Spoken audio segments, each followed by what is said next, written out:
Good evening, everyone, and welcome. Today we have a public hearing / regular board meeting of the San Felipe Del Rio Consolidated Independent School District Board of Trustees. Today being Monday, December 13th, 2021. Again, as always, we're wanting to fill up our nice building and all the seating that we have here for our meetings. So we thank you ahead, for being here today. Madam Secretary, would you call roll? Mr. Contreras, Present. Ms. Guanajuato Webb, Present.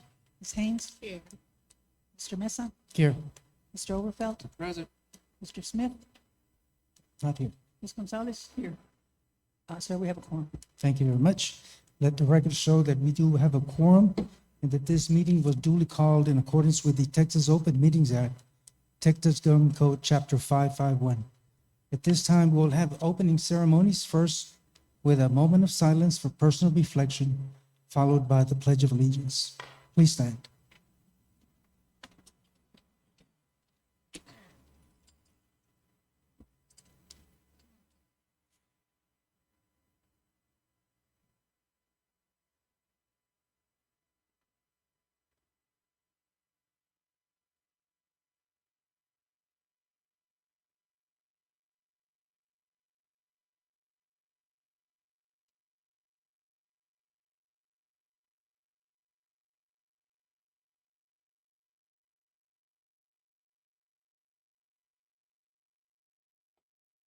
Pledge allegiance to the flag of the United States of America and to the republic for which it stands, one nation, under God, indivisible, with liberty and justice for all. Thank you very much. We will follow our agenda. First item that we have is item 4, 50th Anniversary Documentary Series, The History of Us, Episode 2. We have seen one video. This is the follow-up second video of consolidation and the 50th anniversary. Sandra Hernandez. Good evening, Mr. Mesa, Dr. Rios, and members of the board. Continuing in the celebration of the 50th anniversary of the district, the San Felipe Del Rio CISD Media Communications Department is pleasantly pleased to showcase episode 2 of the 50th anniversary documentary series, The History of Us.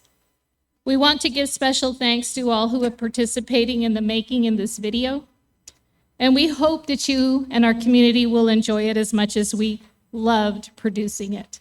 Please enjoy.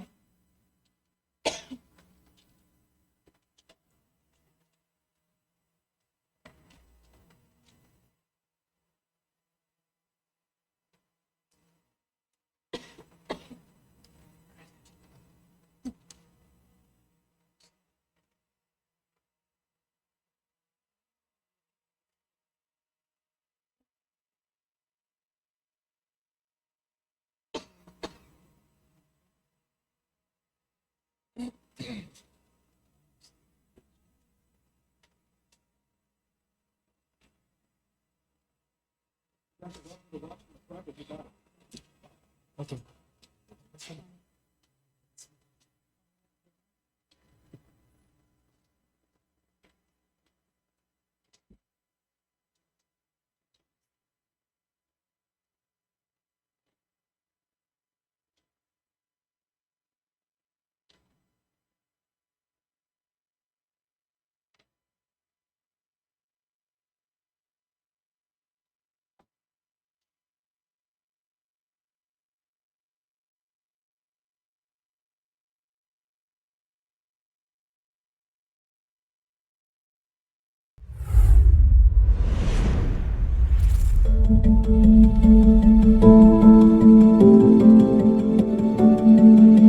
It's rare that students in today's generation truly know the history of San Felipe Del Rio Consolidated Independent District. Hey, did you know that 50 years ago, Del Rio had 2 separate school districts? Really? Yeah, so there was the San Felipe Mustangs and the Del Rio Wildcats. Then in 1971, they were forced to consolidate and became San Felipe Del Rio CISD. Wow, I didn't know something like that existed in Del Rio. Same.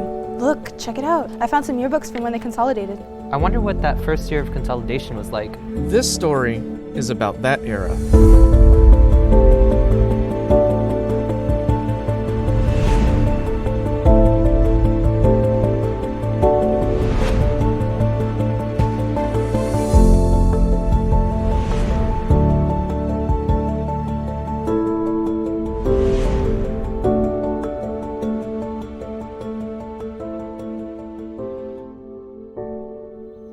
It was a new school year and a new era.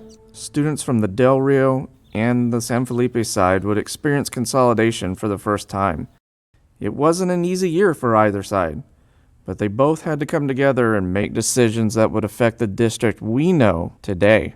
Hi, my name is Julio Ramos. I'm a local person. I was born and raised in Del Rio. I worked there at the high school for all those years between 65 and 71 when consolidation hit. And so my job then was to bring those two student councils together and make some decisions, put certain things on the ballot for the student body to vote on, and go from there.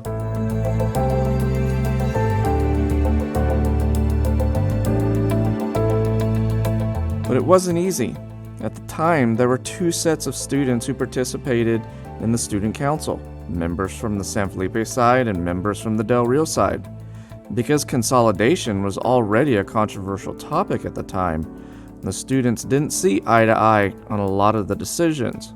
We did the blue and white pretty easily at the beginning of the year, but we were not allowed to change the mascot name right away. So that first football season, it was strictly Wildcats, Del Rio Wildcats. And of course, San Felipe students felt left out. It was interesting to say the least, trying to get all these things done as far as the different choosing mascots, school colors, so on and so forth. And the little intricacies that were involved on a day-to-day basis is, it was something else. The problems started creeping in a little bit when we get together. And I don't want to dwell too much on it, but I have this one story that I remember is we seemed to have trouble when we had assemblies. I don't remember very many conflicts until we got to the homecoming pep rally, and that was a booger. And on that last pep rally, we had the band playing the old Del Rio High School song. And our students in Del Rio from San Felipe started singing their song. And so there was that conflict, which caused students to start shouting at each other and being verbally abusive, of course. And so pretty soon it erupted into an all-out fist fight.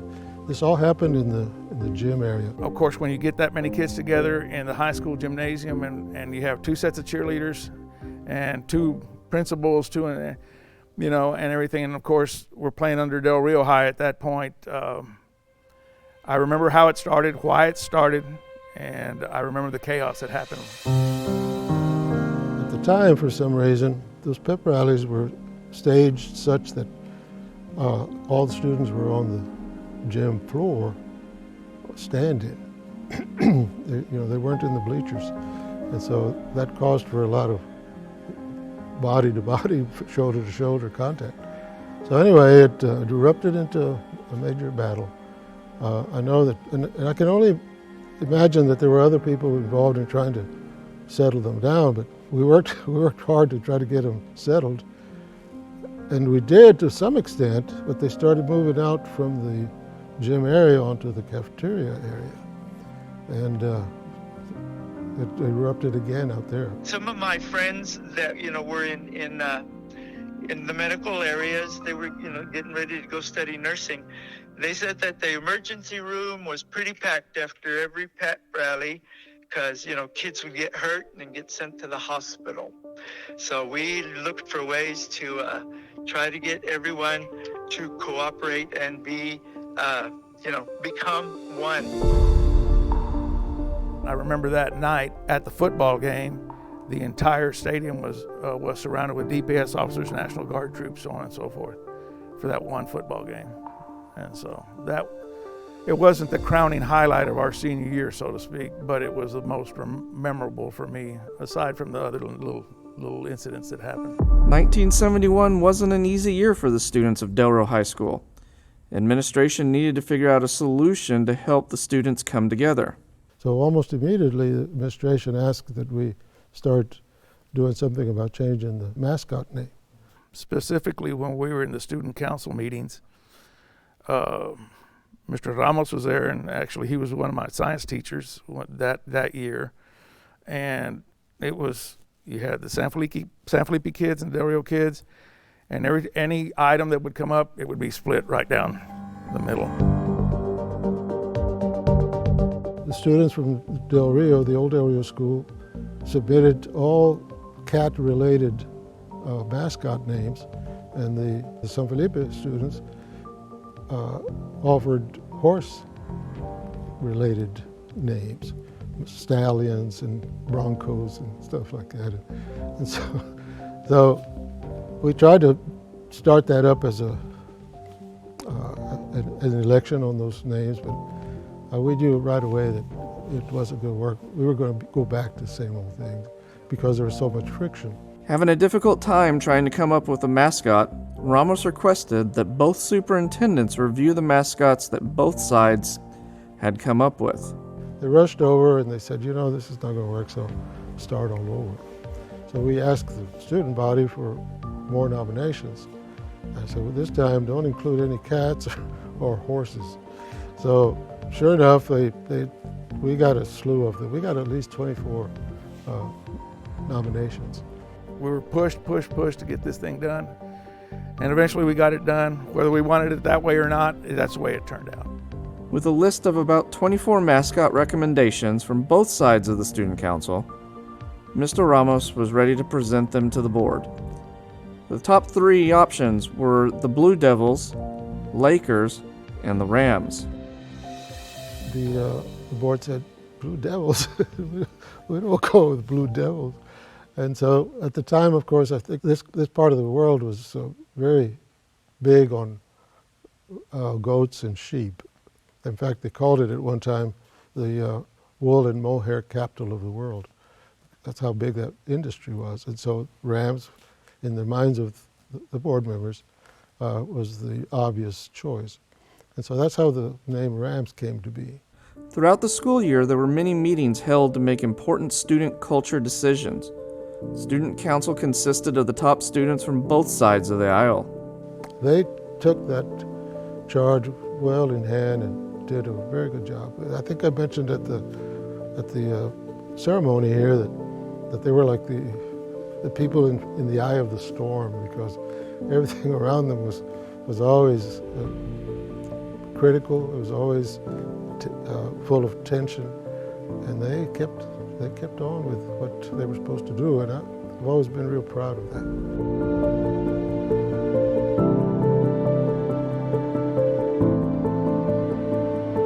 We wanted to hear their thoughts on what they think of SFDR CISD today.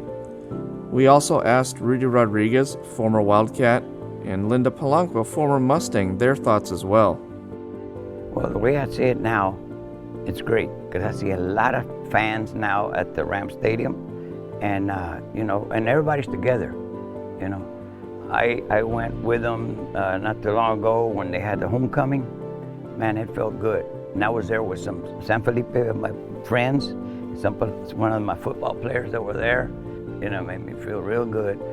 It even feel like if I wanted to play, when I ran right with them. I'm glad we're all one team now.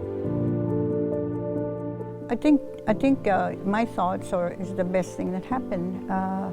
But I see a lot of improvement that the students have from what we were. When we were, I'm thinking when I was in high school, I wish we were consolidated in my years, because we lost a lot of things that we could have had, but I think it's great that what happened, the consolidation. It is the great thing that happened to Del Rio and San Felipe. I'm amazed still to see a lot of the designs that we picked way back in 1971.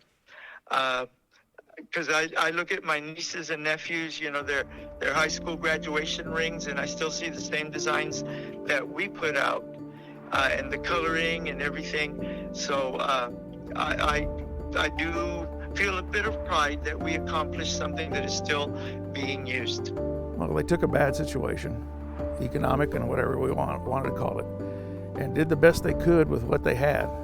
Now we're progressing. We still need to catch up in a few areas, but we're a lot better off than what we were back then.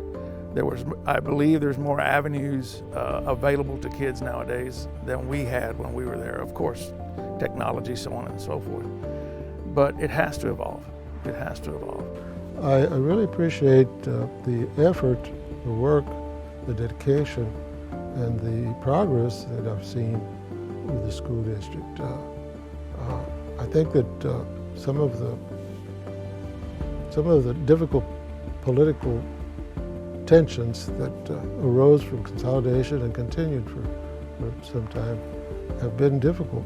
But I like what I'm seeing now, and I like that this building is so great.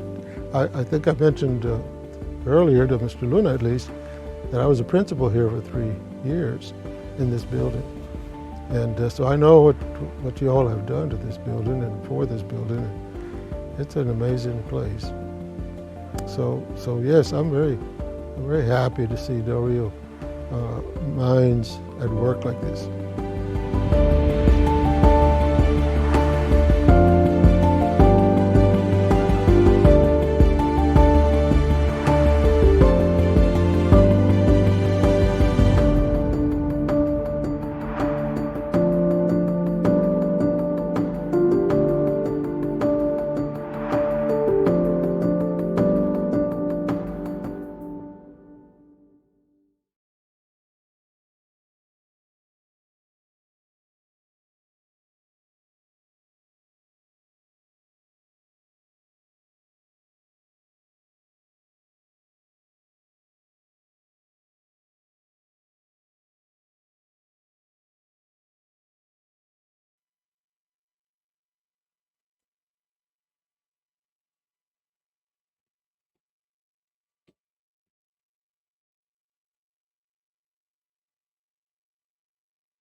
While we're waiting for that screen to go up, we wanted just to take one final note and recognize the producers of this video, Willard Jenkins, Peter Ojeda, Reno Luna, who's been instrumental in helping to coordinate the participants in the video that you saw this evening. But certainly just the persons that have worked, Mr. Ramos and everyone that has participated in this video. It's been a treasure to work with these individuals. Thank you so much. I think this is such valuable history because a lot of our students, present students, did not know, what those times were like. And we still have individuals that certainly worked throughout those years, and it was difficult, but we have lots to thank for all the trustees that have served from that moment on, and all the improvements with our facilities. But it's a valuable piece of history, and I thank, again, everyone involved for producing the video. It is. A special note to Mr. Overfeld, who's been the narrator for the past 2 episodes. So thank you, sir, for that. He's a great storyteller. So it just brought this to life. So thank you again. Thank you. Absolutely, Mr. Overfeld, you did a fantastic job.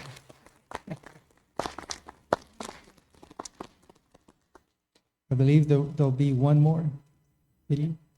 Great. We're looking forward to that. go on to our next item on the agenda, and item 4B, Texas Association of School Board Business Recognitions, Amy Childress.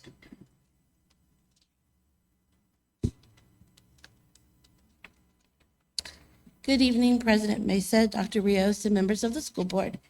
This evening, we would like to recognize businesses that the Texas Association of School Boards are recognizing for their contributions to the district made during the 2020-2021 school year. Businesses Standing Up for Public Schools is an annual recognition program established by the Texas Association of School Boards to celebrate the important support provided in local communities, express appreciation to those who stand up for schools, and encourage more businesses to participate in this sort of community service. The support of local businesses and other community organizations is vitally important to our district. These collaborative efforts yield creative, exciting opportunities for students as they advance their learning. The San Felipe Del Rio CISD Board of Trustees and Administration appreciate your support. And just to let you know, we did have 81 businesses that are being recognized by TASB. We will not be recognizing all of those. They were not able to be in attendance this evening, but the names of the businesses have been posted on the TASB website, and we will also be posting them on our website as well. That's wonderful. Thank you so much, Dr. Rios. Mr. Mesa, we're going to call the individual businesses that are present to come up to the stage and receive an award and line up and take a picture. But if there's any wishes from the board to make any comments, this would be the appropriate time. Yes, it's always, you know, we have an item on the agenda that's donations. We always appreciate either individuals or organizations or businesses that support every program that we have throughout the district. I'll give you an example. When my kids were in band, my wife belonged to the band, what's it called? Booster Club.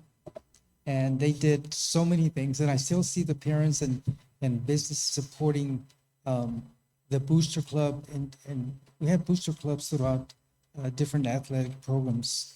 And we couldn't do the work that needs to be done without the help of individuals and organizations that step up to the plate to assist us.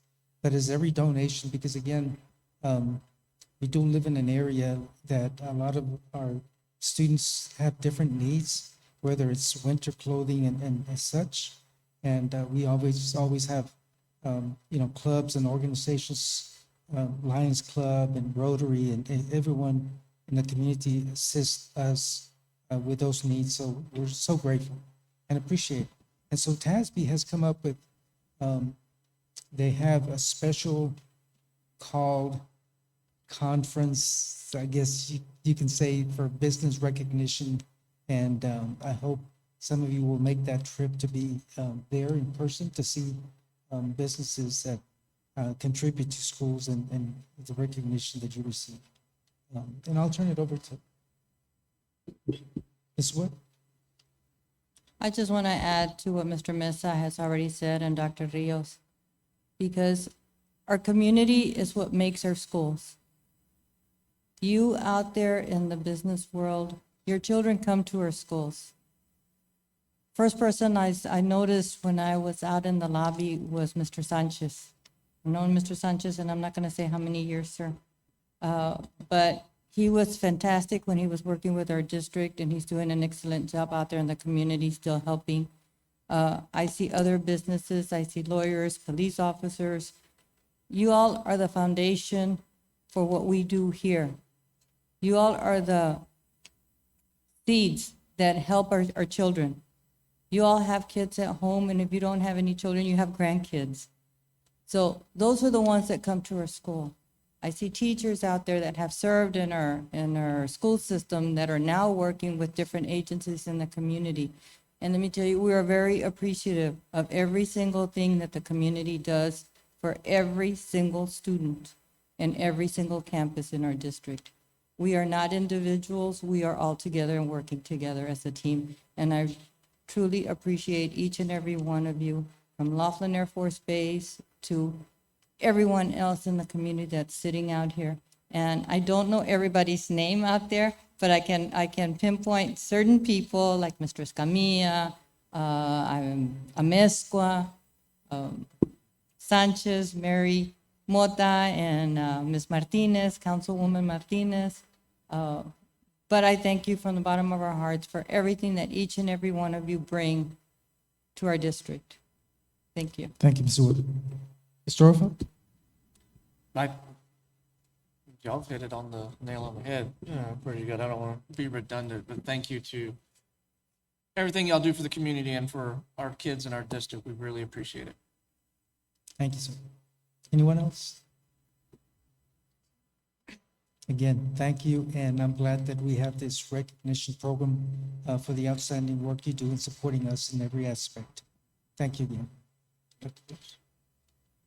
Just on behalf of the administration and all of our campus principals, the job about getting students excited to come to school every day and the excitement that we're able to create around teaching and learning is only possible when you as a community provide any kind of added benefit, whether it be coming and being guest speakers during career day or some donations that just make the day of just the quality of the day better for them. And of course, to our teachers, especially around Teacher Appreciation Week, just everything that y'all do. Some of you really go above and beyond, and it's truly appreciated. We are one community, and we need all your support, and you stepped up to the plate and hit it out of the park. Couldn't do what we do for our kids and our teachers without your partnership. So thank you so much. We won't read all the 81 names, but thank you for all the individuals that contributed throughout the years. You're going to read the names? I am going to read the names of the ones Okay, the ones that I believe we have in attendance this evening. So as I call the name of your business, if you'll please approach the stage to my left and receive your certificate and line up on stage, and we will take one group picture before we're done. 86th Flying Training Squadron.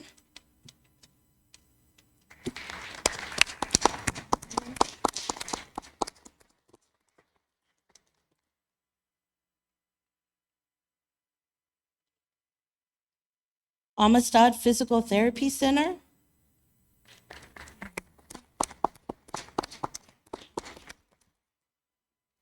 Ashley Furniture.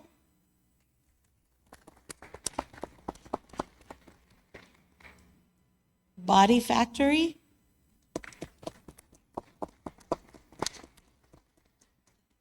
Border Federal Credit Union.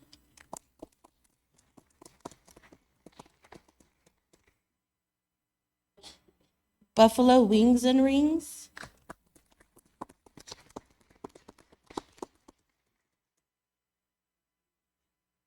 Cadena Family Practice.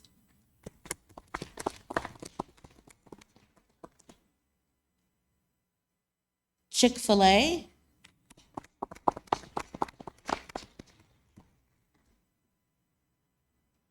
Christmas Around the World.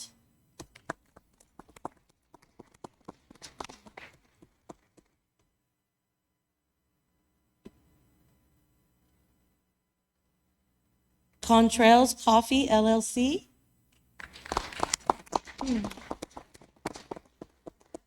Cowboy Cleaners.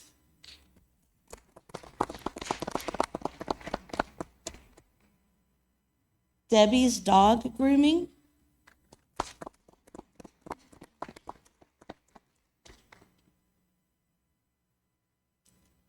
Deeds, Teas, and More.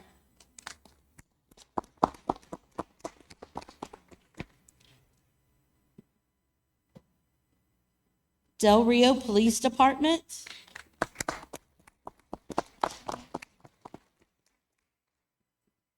Del Rio Police Officers Association.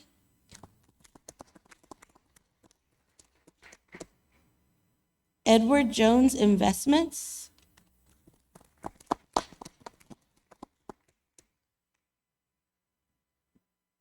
El Patio Restaurant,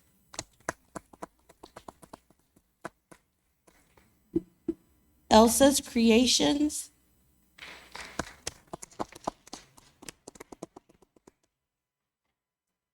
Escamilla Law Office, Mr. Gaddy's Pizza,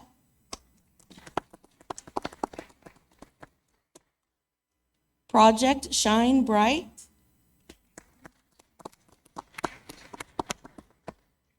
Ramada Inn,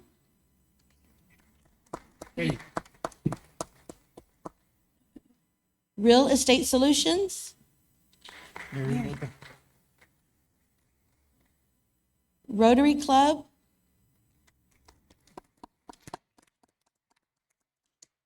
the SFDR CISD Future Business,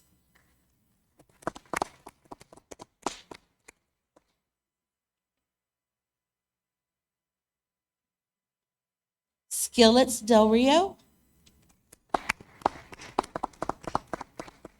the Bank and Trust, the Cutting Edge Salon, the Solution,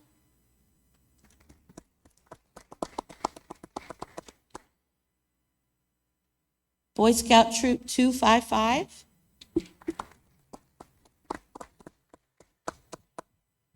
Villarreal's Express Lube, and the Whitehead Museum.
Thank you. Thank you. Thank you. Thank you.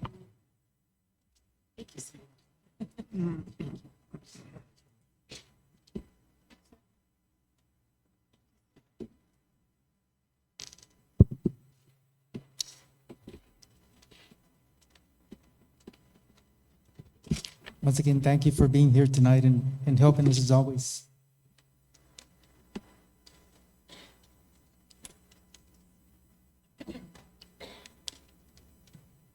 Okay, we go to our agenda, item 5. At this time, we do not have any citizen that has signed up. So we'll go to item 6 and open up our public hearing. Item 6 is our public hearing. Item 6A, overview of school First Financial Integrity Rating System of Texas. Amy Childress.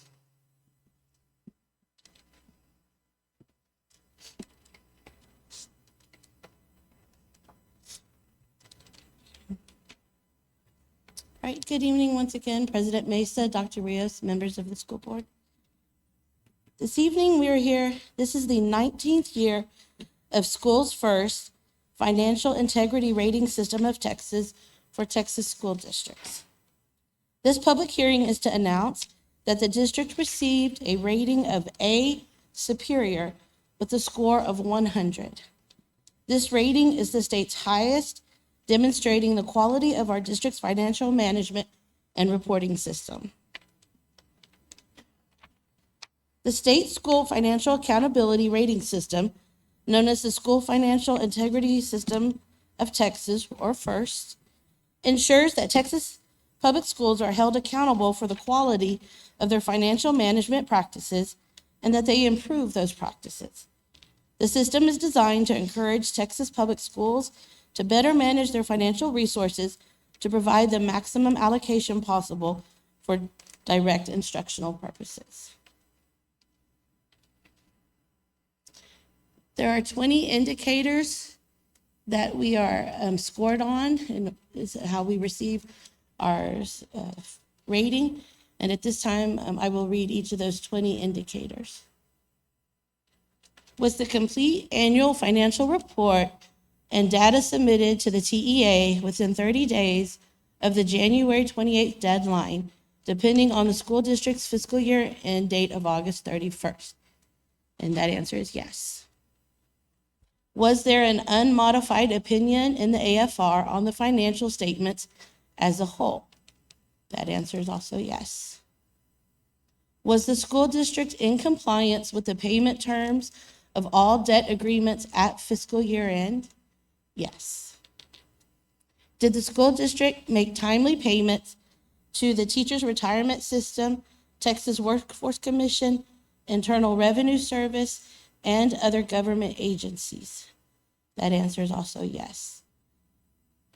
Was the total unrestricted net position balance in the governmental activities column in the statement of net position greater than 0?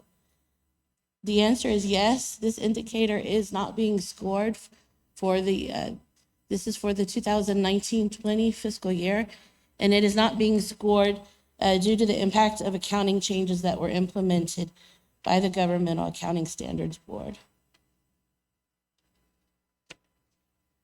Was the average change in fund balances over 3 years less than a 25% decrease, or did the current year's assigned and unassigned fund balances exceed 75 days of operational expenditures? And the answer is yes. Was the number of days of cash on hand and current investments in the general fund for the school district sufficient to cover operating expenditures? The district had more than 100 days of cash on hand, therefore we received a score of 10. Was the measure of current assets to current liabilities ratio for the school district sufficient to cover short-term debt? That answer was yes, so we received a score of 10 points. Did the school district's general fund revenue equal or exceed expenditures, excluding facilities acquisition and construction? If not, was the school district's number of days of cash on hand greater than or equal to 60 days? As it was answered in a prior question, we did have more cash on hand was over 100 days, and so we received 10 points for that. Did the school district average less than a 10% variance when comparing budgeted revenues to actual revenues for the last 3 fiscal years? Our data variance was a negative 0.0097%, so we received 10 points, which is the highest rating for that question. Was the ratio of long-term liabilities to total assets for the school district sufficient to support long-term solvency? The answer for that was yes. We received 10 points, the maximum for that. Was the debt per $100 of assessed property value ratio sufficient to support future debt payments? Again, we received 10 points, which meant that our ratio was, less than or equal to 4, and our ratio is 3.1928. Was the school district's administrative cost ratio equal to or less than the threshold ratio? And again, the answer was yes. Our limit was below the state limit of 0.100 at 0.0953, so we received the 10 points for that. Did the school district not have a 15% decline in the students to staff ratio over 3 years, total enrollment to total staff? Our enrollment showed a decrease of 248 students between the years of 2017-18 to 2019-20. And so it decreased by 0.0355%. So we received our 10 points for that question. Was the school district's ADA within the allotted range of the district's biennial pupil projections submitted to TEA? The answer for that was yes, and we received 5 points, which is the highest for that question. Did the comparison of public education information management system data to like information in the school district's AFR result in a total variance of less than 3% of all expenditures by function? Again, the answer was yes for that. The total variance for us was a 0.00023%, which was for rounding. Number 17, did the external independent auditor report that the AFR was free of any instances of material weaknesses in internal controls over financial reporting and compliance for local, state, or federal funds? The answer for that was yes. Our external auditors reported no material weaknesses in the 2019-2020 audit. Did the external independent auditor indicate the AFR was free of any instances of material noncompliance for grants, contracts, and laws related to local, state, or federal funds? Again, we received 10 points, which is the highest for this question. Our external auditors reported no instances of material noncompliance for the 1920-20 audit.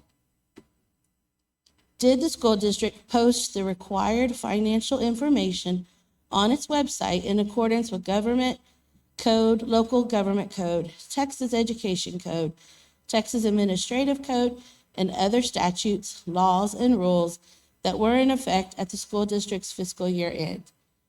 Again, the answer for that is yes. All required financial information was posted on the district website, and we received the highest 5 points for that question. Number 20, did the school board members discuss the district's property values at a board meeting within 128 days before the district adopted its budget? Again, the answer for that was yes. We did discuss property values during our budget process. So with all of that, our points add up to 100, which is an A superior rating for the 2019-2020 fiscal year.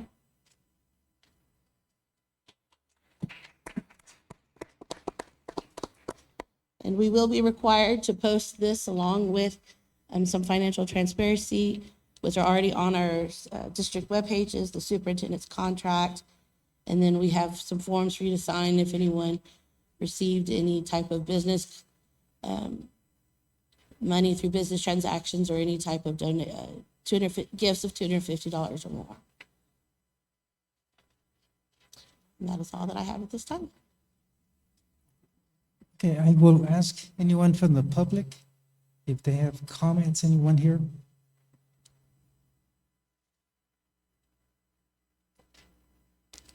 If not, I want to congratulate your staff. I'm getting feedback here from this. Congratulate all your staff for the fine work they do. And one question in regard to ADA requirements. Because of the waivers, hold harmless, ADA, COVID, was that covered, that indicator there? This was not covered in this because this was for the 2019-2020.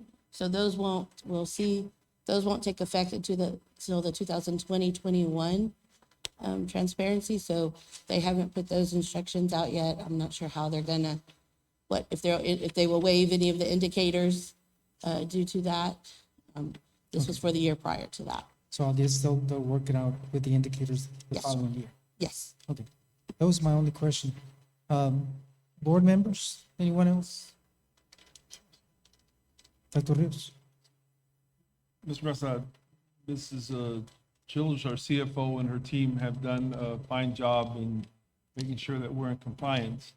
But the reality is that this first rating is as much the work of our CFO and her team as it is of the Board of Trustees.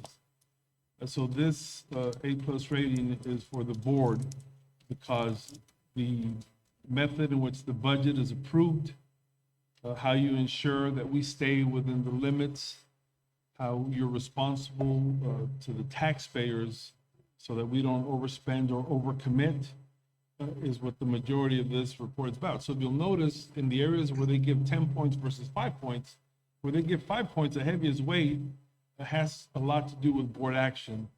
So definitely congratulations to Amy and their team. They've done a wonderful job.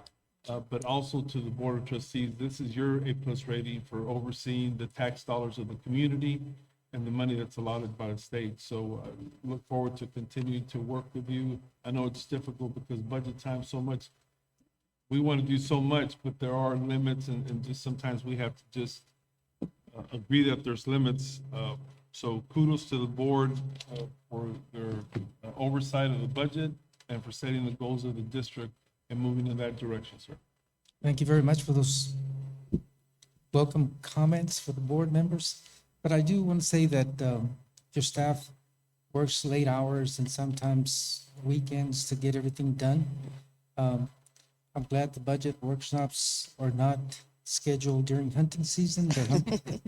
They're scheduled in the summer. So I thank you for that. But awesome job from your staff again. Thank you so much. Thank you, sir.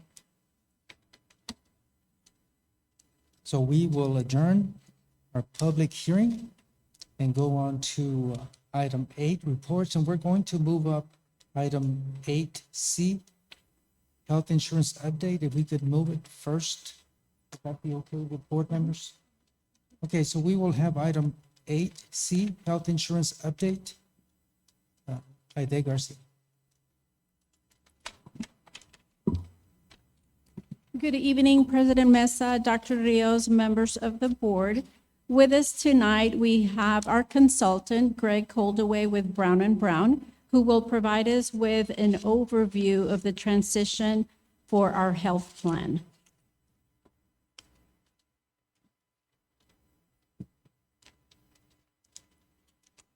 Good evening, everyone. As we've discussed in previous meetings, we're making a pretty big transition for your health plan starting January of 2022. And just to do a quick review of really what necessitated the change that we're going through. If you'll kind of scroll down to the column under calendar year that says net plan cost. And what you see is that we've gone from 2018 to about $8.9 million in costs per year to 9.5 in 2019 to 11.1 in 2020. And then through the first 10 months of this year, we're at 11.8. So that'll easily be $12.8 million total cost for this plan year. So that's an unsustainable growth rate. And so there was something that had to be done to control those costs. And so we proposed to the district some changes to your health plan that we believe will reverse that trend. There were a couple of fundamental things that were important to us and to your administration. And the first of those is we didn't want to make changes that were negatively impacting the employees, meaning they had a lot more out-of-pocket costs. We didn't want to raise deductibles. We didn't want to raise out-of-pocket costs. We didn't want to raise premium to the employees. And so we were looking for solutions that did not include doing those things that were negatively impacting the employees. So to continue on with kind of the report, part of what's driving our cost is our large claimants, meaning people had claims in excess of $25,000. And as you can see, that has continued to escalate over the last few years as well. So those are people that are pretty sick, and a lot more of them over the last few years.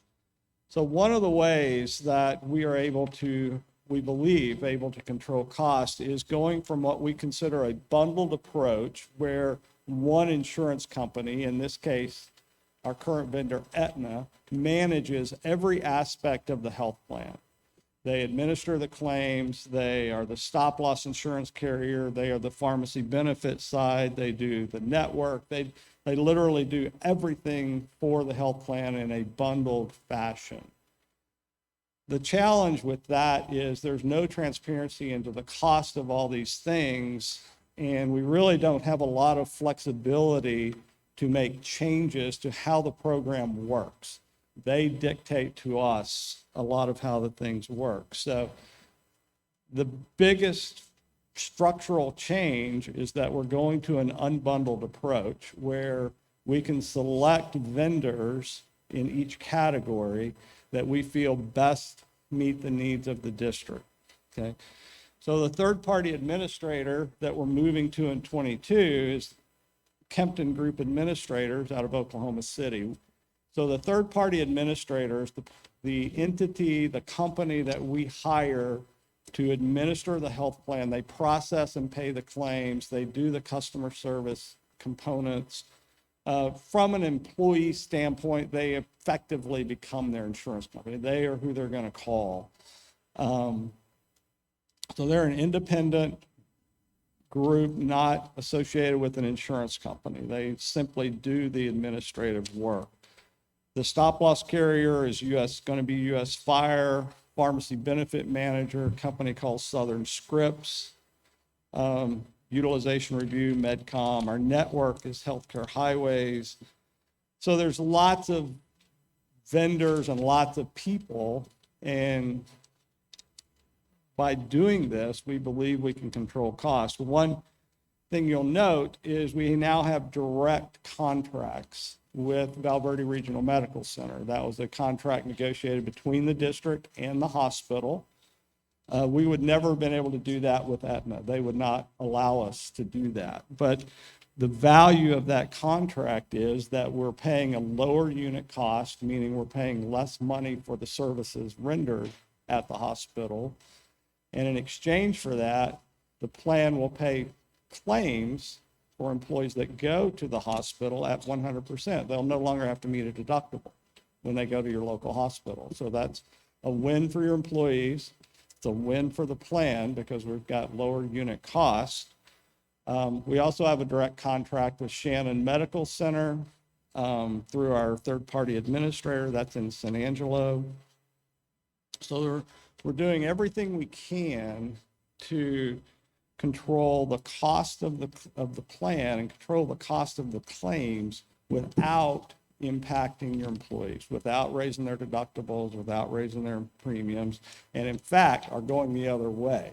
We're giving them opportunities to get care at really no cost whatsoever to the employee. That's part of this last bullet point, which is enhanced benefits. So a component of what Kempton Group Administrators does is they have a program called KPP Free. And what this is providers around the state, around the country, whose cost and quality is so significantly better than any other place we could acquire those services, that the plan is built that those services can be provided at no cost to the employee. I mean, we completely waive their deductible, we waive their out-of-pocket. And this has led to a little bit of confusion. We've had some employees believe that they were required to go to Austin or required to go to Oklahoma City or somewhere else for care, which is absolutely not the case. They may choose providers in those locations because we have KPP-free providers in those locations, but there's no requirement. That's something that they would choose on their own because of the potential cost savings to them, while at the same time we would be saving the district a lot of money on those services. So really, this is the biggest change that we're making. We're going from a bundled approach with Aetna, a major insurance company, to an unbundled approach, which gives us the flexibility to implement specific programs we think make sense and are good for your employees. This is a kind of a cost breakdown of what it looks like now versus what it looked like in the current plan year. And if you add all that up, one thing you'll notice is that the fixed cost, meaning what we're paying for all these services, appears to be higher under the new arrangement for plan year 2022. The reality is we do not believe that's the case. What we know is that a lot of costs are hidden in the Aetna program, you're paying for them through your claims fund, but it is impossible for us to actually determine the amount. And we're looking for a transparency of cost that we can then measure. And it's impossible to measure the cost under the current arrangement. So it does appear on paper that the cost is higher a little bit for a fixed cost. We do not believe that'll actually turn out to be the case, but we recognize it looks that way. So all of these vendors have created some confusion with the employees, and we're working hard to dispel that confusion because everybody's mindset is, hey, my insurance is Aetna. That's what they think today. And we're introducing a whole bunch of new players to them, and we admit it's confusing, it's a little bit scary on their part, but we're doing our best to educate, and we got some pieces that'll be going out this week to all employees that will help hopefully explain some of this. But what this slide does is simply kind of give you who all these players are, what they do, what the explanation is of these various vendors. So one of the big concerns is our network is not a national insurance company network, meaning it's not Blue Cross, not United Healthcare, it's not Aetna. So how do I know if my doctor's in the network, and what do I do if they're not? And so this is a multi-path approach to getting care. First and foremost is we do have a network of providers. We have a network of hospitals, physicians, called healthcare highways. It is clearly much smaller in terms of total numbers of doctors and hospitals than Aetna, but that was strategic. The reason we're able to get better unit pricing through United Healthcare, through healthcare highways over Aetna is that not every single provider is in the network. So this is one way to get to the cost savings that we need to get to, particularly on the hospital side. So San Antonio is where many of your employees go for higher levels of care. That there's 3,750 physicians in San Antonio that are part of the network, all the Methodist facilities, all the Christus Santa Rosa facilities, many urgent cares, bunch of other facilities in San Antonio. Also, many of your local physicians are part of healthcare highways as participating physicians. There are a few who are not. I think 3 or 4. I noticed I have Dr. Faz on this slide. He's actually now part of Healthcare Highways. We've been recruiting these physicians. Some have declined, and we've had meetings with some of them, and they're perfectly happy to see your patients, and that works just fine. So I think locally, we're in a good place. We have most of the local physicians either contracted or agreeing to see patients on an out-of-network basis, which is just fine. And then we have our Val Verde Regional Direct Contract, which incorporates really all the services they do at the hospital. It could be inpatient, outpatient, imaging, ER. All the services that they provide there are at a good contracted rate that we directly have with them. The other piece of that goes along with it is the physicians that they control. I'm not sure the exact legal relationship between these doctors and the hospital, but they are billing under the hospital's tax ID number. So all of these physicians fall under that contract. So I think we're in a really, really good place from coverage on local physicians. I really don't anticipate any issues locally. So the third pathway to care is they could simply choose an out-of-network physician or hospital for that matter, but more likely physicians. The plan is designed so that the benefit to the employee is exactly the same if that provider is in or out of network. That is hard for us to get our heads around because we've been conditioned and trained that if we go out of network, it's going to cost us more, may not be covered, and all of those things. And that's simply not the case with the way we built your plan. All it means is that there's no contract with that out-of-network physician.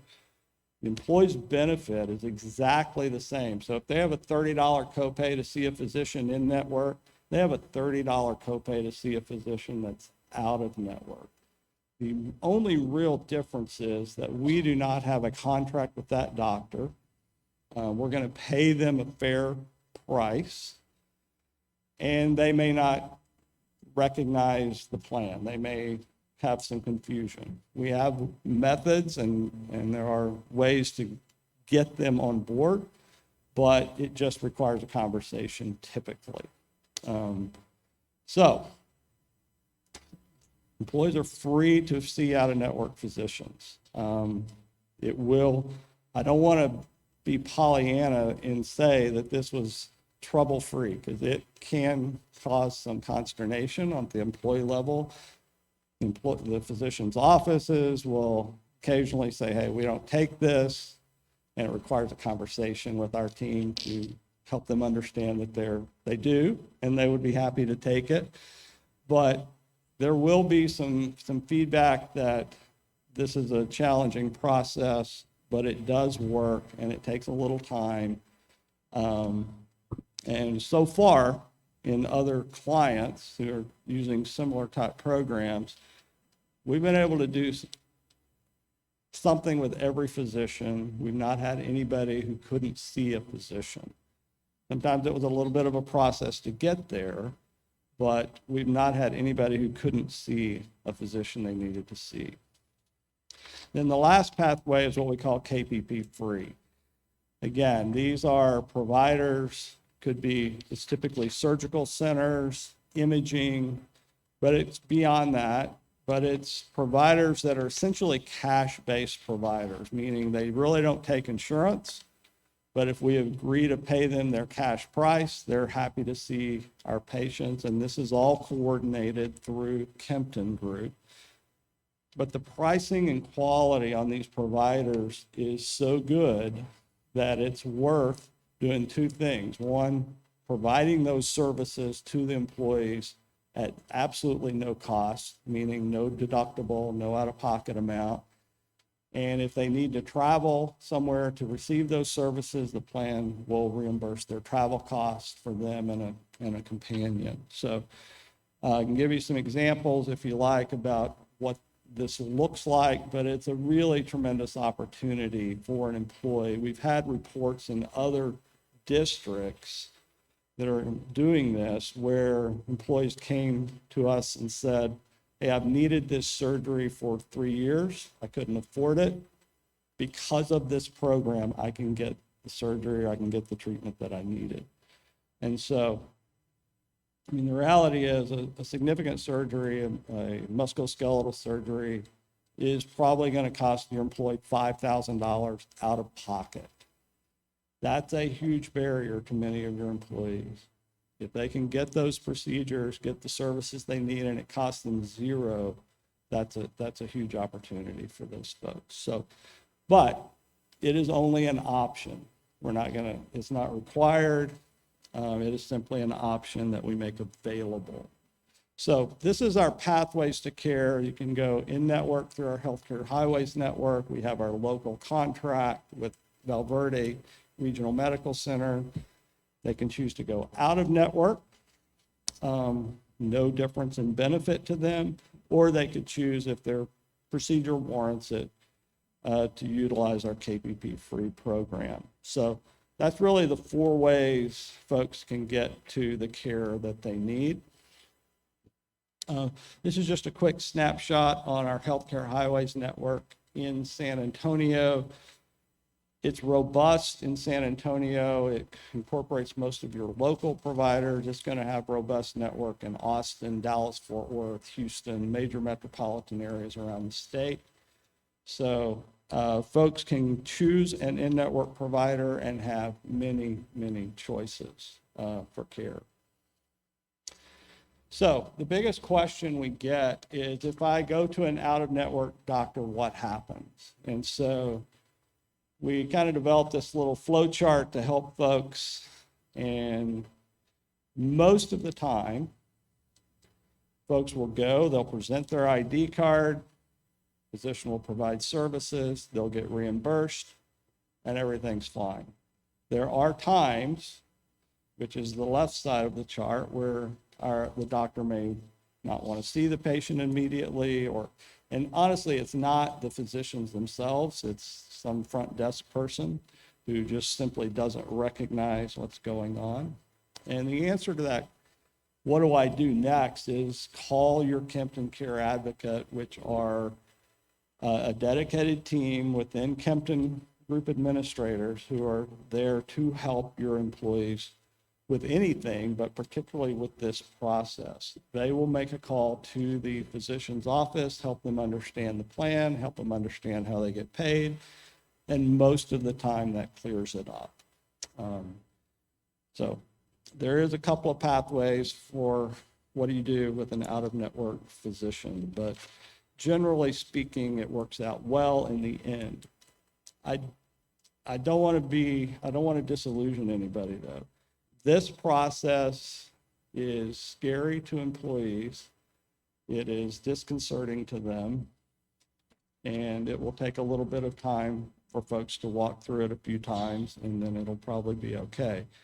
We did have a good meeting this afternoon with many employees that were asking questions about this type of thing, and I think everybody left feeling a lot better about it. We understand this is a very different type of program than folks have had in the past, but it is the right path to both improve some benefit opportunity to the employees and lower cost over time. So that's it. Any questions from the board? Dr. Rios? Mr. Coldaway, I want to thank you, first of all, for having that meeting with the teachers and employees. And then the one question I have is, I don't see United Medical there. There's the other medical center here in Del Rio. Are they listed as I'm not familiar with them. United Medical Centers? I don't think we've had any discussion.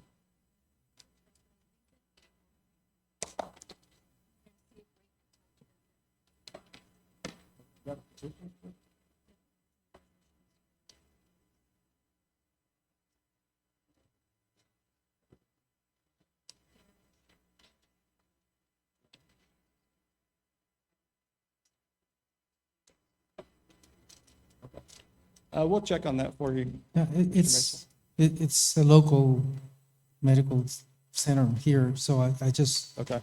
to increase the number of physicians. And then, of course, we're trying to do everything that we can to provide insurance for our employees, and insurance is complicated, as I mentioned before. We realize at one point or another, we might have to share that cost with employees. But we appreciate the fact that you're trying to do everything we can to be able to have an affordable premium for us to be able to pay our health insurance for our employees. So again, thank you for the work that you've done. We hope that we can encourage the people that haven't signed up to do so. We get the calls as board members because there's anxiety from people that are going through a medical situation, and they're right in the middle of having procedures done, and they think it's going to be interrupted. And so I'm glad you were here to answer those questions today. I'll turn it over to board members. Mr. Orfeld. Thank you, sir.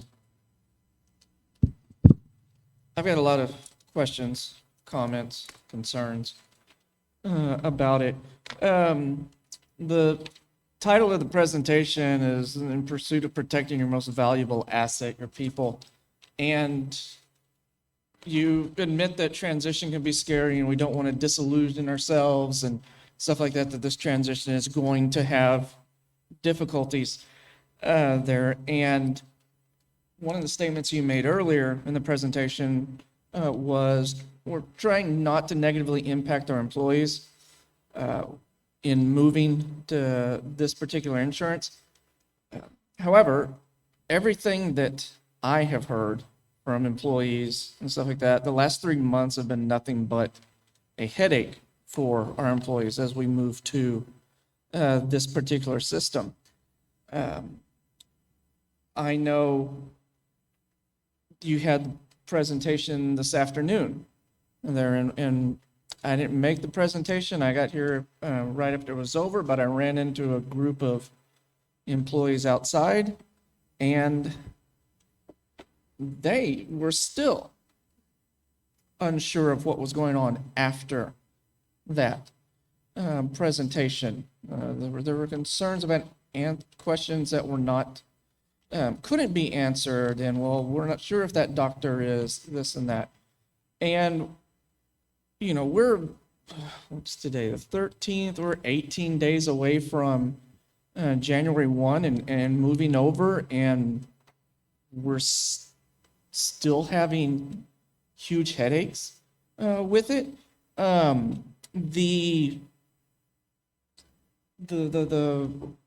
of the things to piggyback on what Mr. Mesa asked about UMC, United Medical Center, I've got healthcare highways pulled up right now on here, and I put in family doctor, family practice, nurse practitioner, etc. And you have on here Delroy, all providers except, with the exception of Dr. Foz, because he is there on there, and it's on here now. All local providers except essentially is Val Verde Regional Medical Center and United Medical Center. And they're because unless you can tell me one of the other doctors that is not straight up affiliated with Val Verde Regional Medical Center or UMC that has their own standalone practice, sans Dr. Foz, because he has his own, it's nerve-wracking, and it's worrisome, because I've had medical professionals come in and tell me that this particular plan, this healthcare highways, they compare it to Medicare and Medicaid.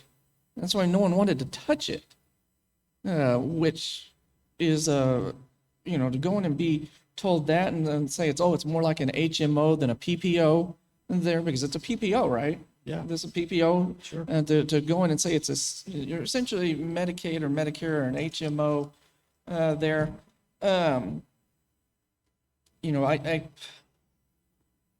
as Mr. Mesa said, we're the ones that get the calls on this.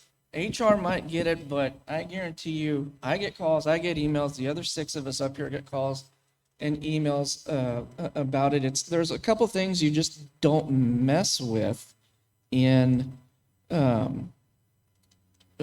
that I've learned in the last 6+ years of being a board member, and that's healthcare and pay, essentially. So one of the things that concerns me is when we look at the flow chart there about is it covered, and oh, you ran into a problem, contact your Kempton Care Advocate. Well, our teachers and other employees, they're working 7:30 to 4 is their contract hours, and we are definitely not ignorant of the fact that they're going in and working way past 4. And then when they do have their conference period to try and call Kempton Care to be like, hey, this person's not taking my insurance, et cetera, their conference period, 9 times out of 10, the conference period is they've got all these other things to do. They don't have time to be waiting on on hold with their precious 30, 45 minutes that they get to go in and do that. And then offices here close at 5 o'clock and they're not open on the weekends. Why do we have to have an intermediary to go in and do that? And the last thing I'll finish with is on September 20th, 2021, at this board meeting, I sat here and asked, and it's on record, so I'm going to pull it. At 29 minutes and 53 seconds, I sat up here and said the main doctors that I see and our employees see are not on this list. Cadena Family Practice being one of those. Your response at the 30-minute and 15-second mark was the local doctors will be contracted before January 1. I responded and I quote, will be contracted before January 1. We're confident about that. Your response quote was, yes, we are confident about that. Yes. So why is it that the biggest providers, that the vast majority of all of our employees see, said no to it when 3 months ago, no, it's not going to be a problem. We'll have them on there. Either HR can answer, you can answer, Dr. Rios can answer, but I've got a lot of upset and nervous and scared employees, and they're afraid to voice it, but I'm sure as heck not. So, with respect to Dr. Cadena specifically, we have met with her.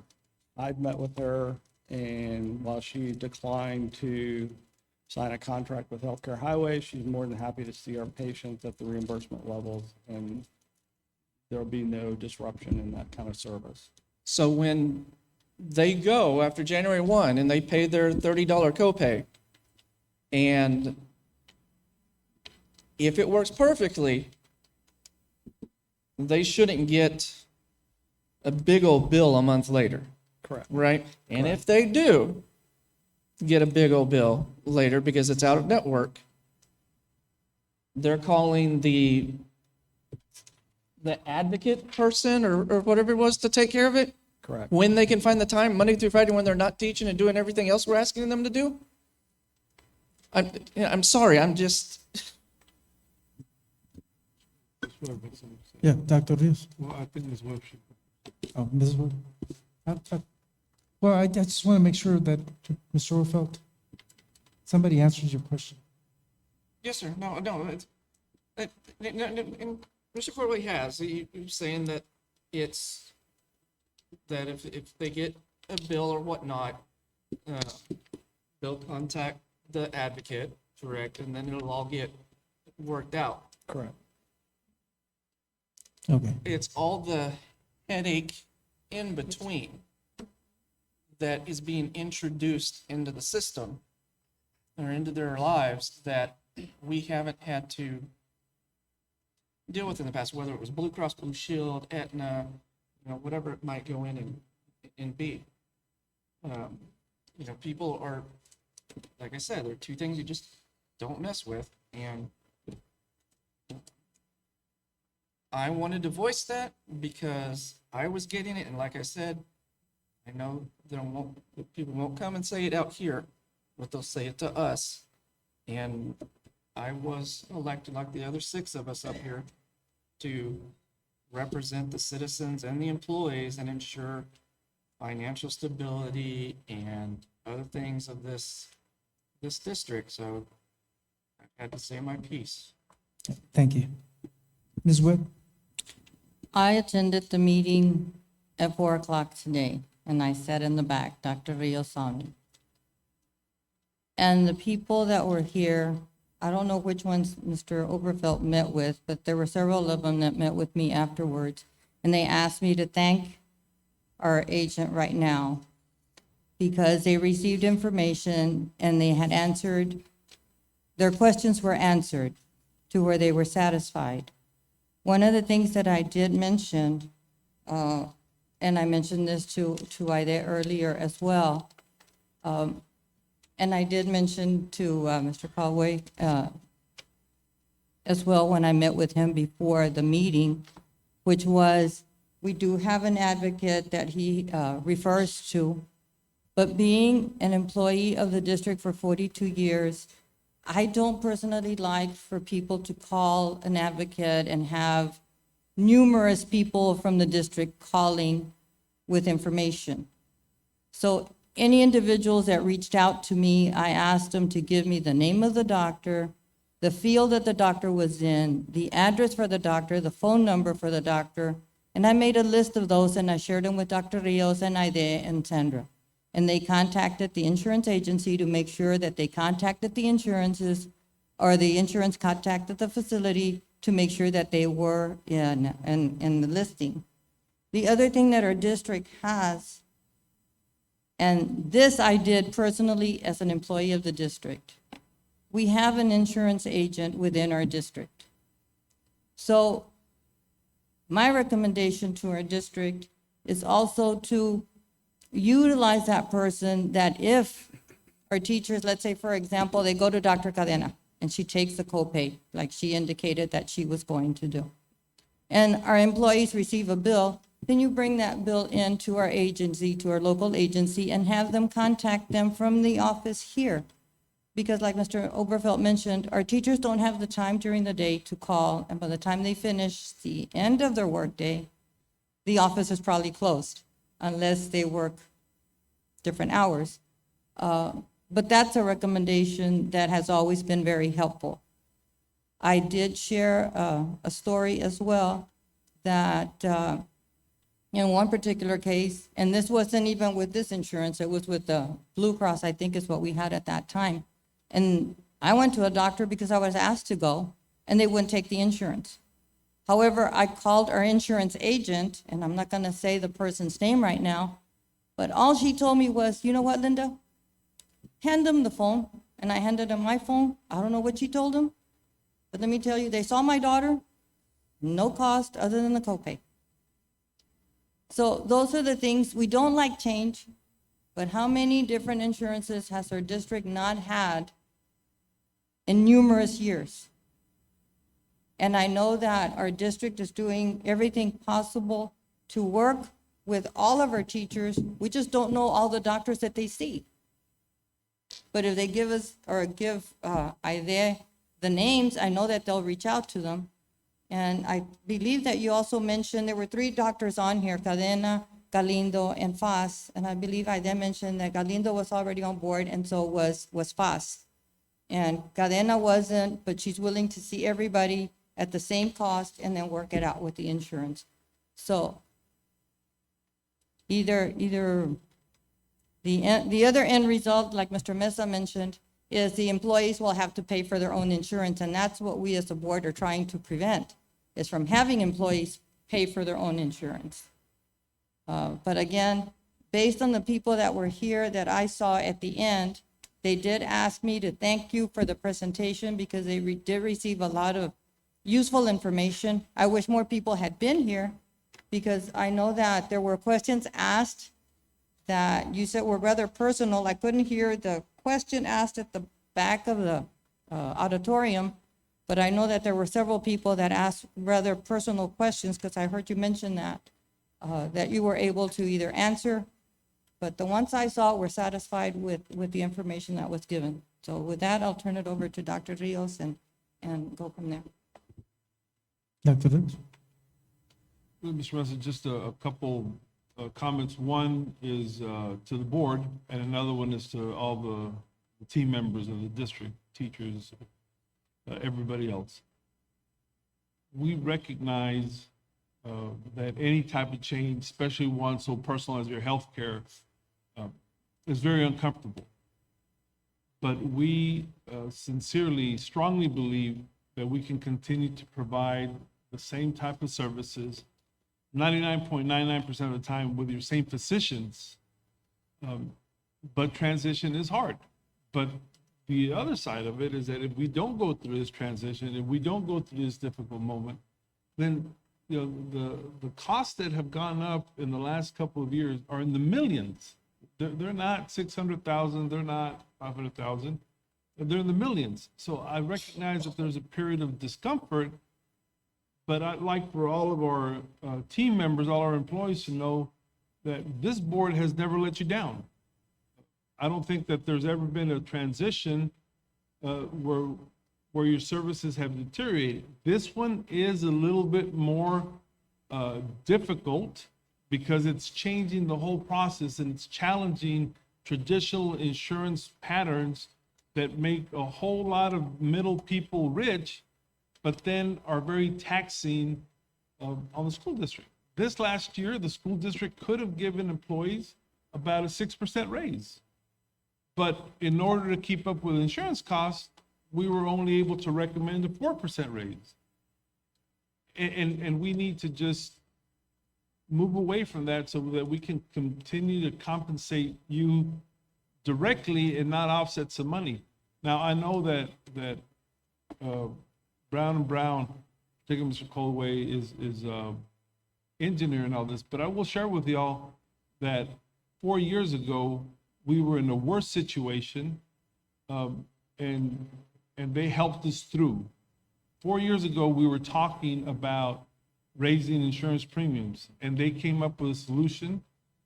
It didn't change your services, and we were able to solve it. We're at that point again. But I really don't believe that this board is going to let us get away with ever hurting our employees, because ultimately we're accountable to them. But they do have to provide us some leeway to make that transition, even if it is uncomfortable, because the increases have been in the millions of dollars. And we don't want to do two things. We don't want to pass on the cost to the employees, but we also don't want to decrease any of the services. It's just going to take that transition. But I guarantee you, teachers, aides, cafeteria workers, everybody, this board will not let us get away with decreasing your benefits at all. It's just, but they have to give us the opportunity to save the money for the district. Otherwise, we will have to pass the cost on to the employees, and that's just going to be an even more difficult situation. I was in a meeting with the service center, and I studied a little bit more of the TRS system, which is the healthcare that so many districts are involved in. That TRS system does limit a whole lot of the services. Districts are trying to get away with it, get away from it. But I'll tell you, it costs about, per month, it costs hundreds of dollars less, but that's how less of services they get. So I just trust, I trust in the advice that we've gotten. I hope that you trust in the board members who haven't let you down before. And I guarantee you in a couple of months, after we all go through some transition and we learn better channels of communication, both from the district, as employees, at the central office, as well as the teachers, I guarantee you that your services will be the same. This board would not let us get away from it. Unfortunately, transition is difficult, but we'll be fine, Mr. President. Thank you for those comments, Dr. Rios. I think a happy medium would be if someone is having difficulty either making contact, if we could have someone assist them when, you know, they initially call and don't get a response, or it's taking too long, if we could somehow intervene on their behalf to save some time on the employees. What we're gonna do, Mr. Mesa, is that for employees that aren't able to call during the day, we'll have an email for someone here in the district that can address that. So if they can only email at night or whatever, and then we'll make it a point to reach out to them for anybody who's having any kind of issues with healthcare that they need. So we'll do as much as we can to make the transition easier. I think there would be a big step to help our employees. And once again, thank you for being here to answer the questions. Thank the board members for their participation in the discussion. Thank you. Drive safely. We continue with reports. Item 8A, 2021 Results-Driven Accountability, RDA report. Ida Gomez.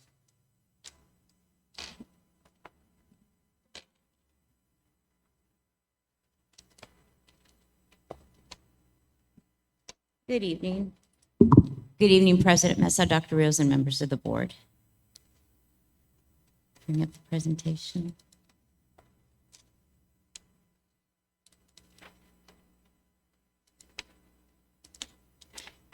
Tonight, we will be presenting the results for our results-driven accountability.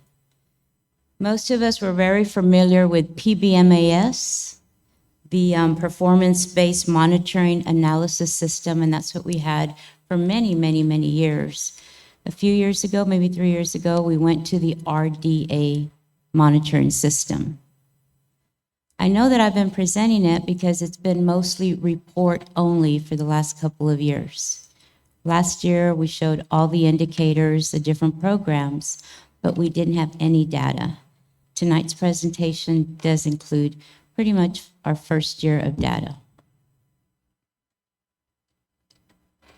The RDA monitors 3 different programs. It monitors our bilingual ESL program. It monitors our other special populations programs. And it monitors our special education program. RDA consists of 3 domains. So there's 3 programs, the same 3 domains. It's going to score us on academic achievement, post-secondary readiness, and disproportionate analysis. Also, each program has a different number of indicators that it will assess. Our bilingual program has 11 indicators. Our OSP program, which, by the way, monitors our foster care, our homeless, and our military readiness under other special programs. Those are the 3 areas that it looks at. Has 6 indicators, and our special ed has 18. There are 2 different monitoring systems that they use. One is called a performance level.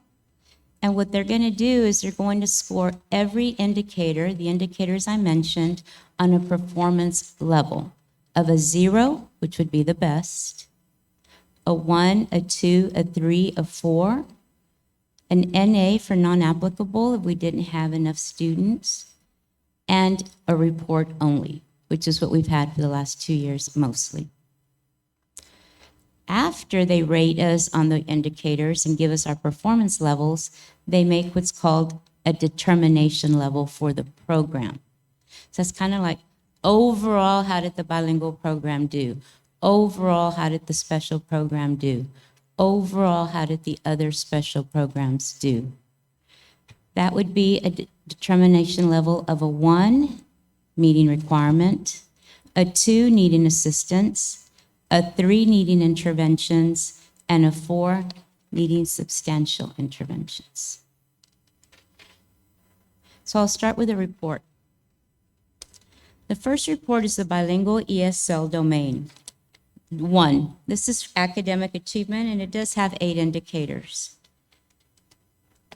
School board members, you will notice that indicators 1, 2, 3, and 4 on the left side are still report only.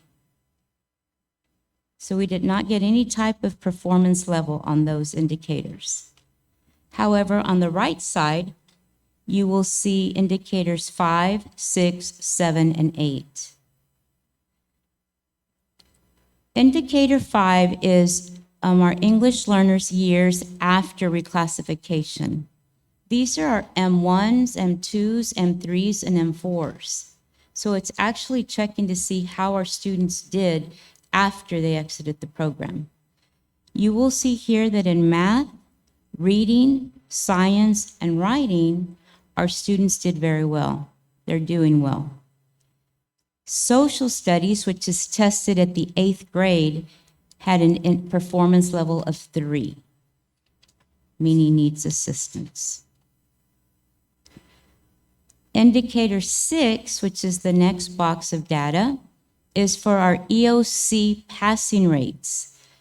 This is only for 9th through 12th grade, Algebra 1, Biology, U.S. History, and English 1 and English 2. This is the makeup of our EOCs. You will see that in Algebra 1, we had a 3, Biology a 3, U.S. History a 3, and English 1 and 2 a 3. All needing assistance. Indicators 7 and 8 both have to do with Telpas. You will see reading beginning proficiency level rate for number 7. That is, if last year our students tested and came in at a beginner level, and this past year, for the second consecutive year they came in at a beginner level, that's what this indicator is tracking. Those students who were at a beginning level and did not make a year's growth, did not move to intermediate. And our last indicator for Domain 1 is our Telpas composite scores, and you'll see there that the district also received a 3. This is for students who are in school for multiple years. In domains 2 and 3, for the bilingual component, domain 2, we had a performance level of 2, and domain 3, we had a performance level of 0. Again, unless you have a performance level of 3 or 4, they're not asking you to identify a plan of action for that performance level. And they take all the indicators, and they look at all of that to give us a performance level of how the program is doing overall. The next program that is going to evaluate is our other special populations. You'll look at this one and you will see that we do have 3 indicators. We have our STAR, 3 through 8 passing. We have our dyslexia, reading passing rate, and we have our EOC. Our STAR and our EOC all scored 0.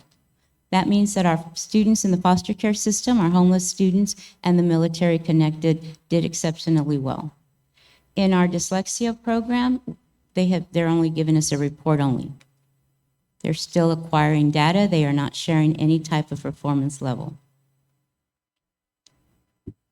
The same OSP program in domains 2 and 3. In domain 2, which is our graduation rate, which if you remember last year, we did have a 3.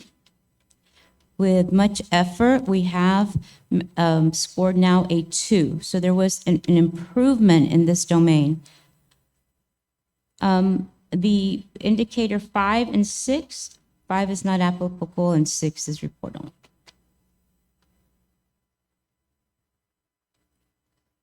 The last program that the RDA does assess is our special education.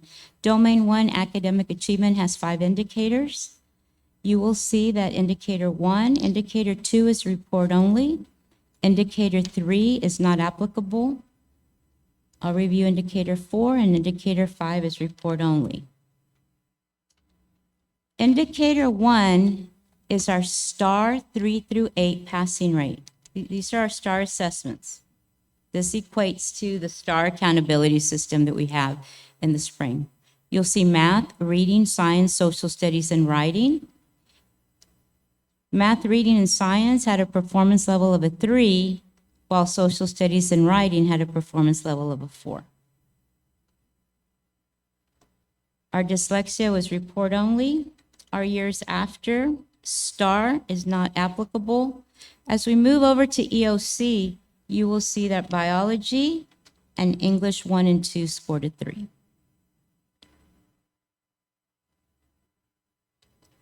We move into our domain 2. You'll see performance levels of 0. That's our graduation rate. It's above meeting standards, and our annual dropout rate. Again, performance level of 0. Our special ed students are graduating at or above what the cut points are. The last component under special ed is the largest, 11 indicators. You will see here that you have the dyslexia representation. It's report only. You'll see early childhood indicators, not applicable.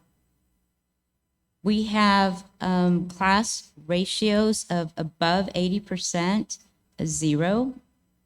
Class sizes less than 40%, a 1. Indicator 12, it's monitoring separate settings for ages 6 through 21. We have report only. We have representation, ages 3 to 21 with no data. We have the OSS and expulsion. So out of school suspension, this one's a report only for this year. It's important to look at the data on any report only indicator. We have our OSS and expulsion for greater than 10 days.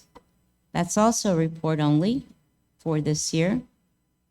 We have our ISS less than or equal to 10 days, which is a report only. And we have our ISS greater than 10-day placement, which is a report only. Indicator 18 is our total disciplinary removal rate for ages 3 through 21. And that also is a 0. It says required improvement has been met. Does not mean required improvement is needed. It's a little bit different on this report. So this domain actually monitors the students who are placed in a program to determine the disproportionality of the indicators above. Meaning, do we have too many students in a class? Do we have too many students identified for dyslexia? Do we have too many special ed students in ISS or OSS? It monitors all of those situations. So what does that all mean?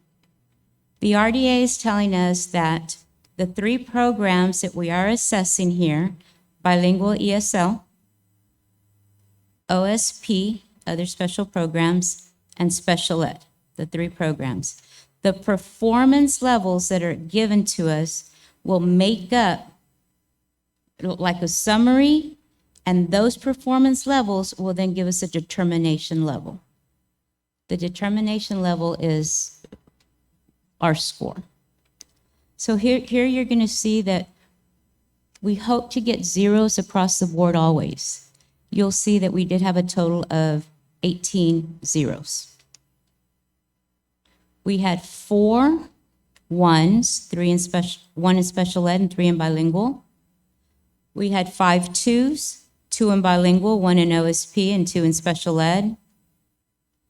We had 12 3s, 7 in bilingual, 5 in special ed.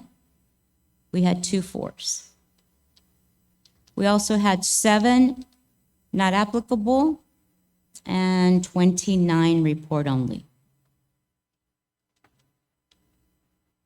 So this is the determination level. These are our scores for the 3 programs. Our bilingual ESL-EL program has a determination level of 3. If you remember at the beginning, that is needing assistance. Our OSP and our special ed have a determination level of 2. I'm sorry, 3 would have been needing interventions and 2 would be needing assistance. And it's at the top here. I don't know if you can see my mouse. But at the very beginning, you'll see needs intervention, and the next two need assistance. Those are their terminologies. So because we scored a 3 in bilingual, TA has told us that we need to do certain things. The first thing is we need to establish a DCSI. That's the district person for school improvement, and a DLT, which is our district leadership team. We do need to engage in continuous improvement. And we do have a plan of action that is due to TEA this Friday on the 17th. Our OSP had an indicator, a determination level of a 2, and the state does not require anything to be submitted for OSP being a 2. However, our special ed also had a determination level of 2, and we do have the same requirements as we did for bilingual with a 3. So even though special ed had a determination level of 2, they also have to establish a DCSI and DLT, engage in continuous improvement, and submit a strategic plan of action to TA. Both directors are working on those. Actually, it's just been going back and forth. So they have submitted plans. I look over them, give them back, and it's just been a recommendation of what else do we do, because it's just not enough to move the program forward. So that's what we're working on right now. I don't want you to think that they haven't been working on the plan. Just for comparison, we did look to see how other surrounding districts around us did. Eagle Pass, Laredo, San Angelo, and Seguin, for instance. You will see here that for the most part, all of our districts, because of COVID, because of remote learning, because we weren't able to assess all our students, are all struggling. So if you look here at indicator 5, you'll see for social studies, you'll see across the board. San Felipe Del Rio had a 3, Laredo had a 3, and San Angelo had a 3. If we go to domain 1, indicator 6, which is our EOCs, you'll see across the board. Algebra 1 struggled in Eagle Pass, San Angelo, Seguin. Biology in Eagle Pass, San Angelo, Seguin. U.S. History was here in Del Rio. And English 1 and 2, you'll see that Seguin actually scored a 4, which is the least rating you would want. You'll see the Telpas composite score 7 and 8. Again, across the surrounding districts for the most part, very comparable. And I'll give you just a little bit of explanation as to why the Telpas components are at 3. In this school year 1919-2020, we started the school year, and in the spring we had to take Telpas. It's a window. 5-6 week window to take Telpas. It starts before spring break and it ends after spring break. If you remember the spring of 2020, we started testing, then we went on spring break, and we didn't come back. So 3 campuses were able to test before spring break. All the other campuses had not started. Their plan of action was to be implemented after spring break. We had very few students test. So then we go into our next year, school year 2020-2021, which was last year. We were remote for the most part. We made a huge effort, and I say we, I should say the principals and the CTCs, huge effort to try to get as many students into test. We weren't that successful. So this RDA report that I'm sharing with you, indicator 7 and 8, it actually compares the 2 years, and we didn't do well in either year. We had very few students testing. So we do have a plan of action to start monitoring and make sure that our students are growing one level, but that is the plan of action to monitor and ensure that.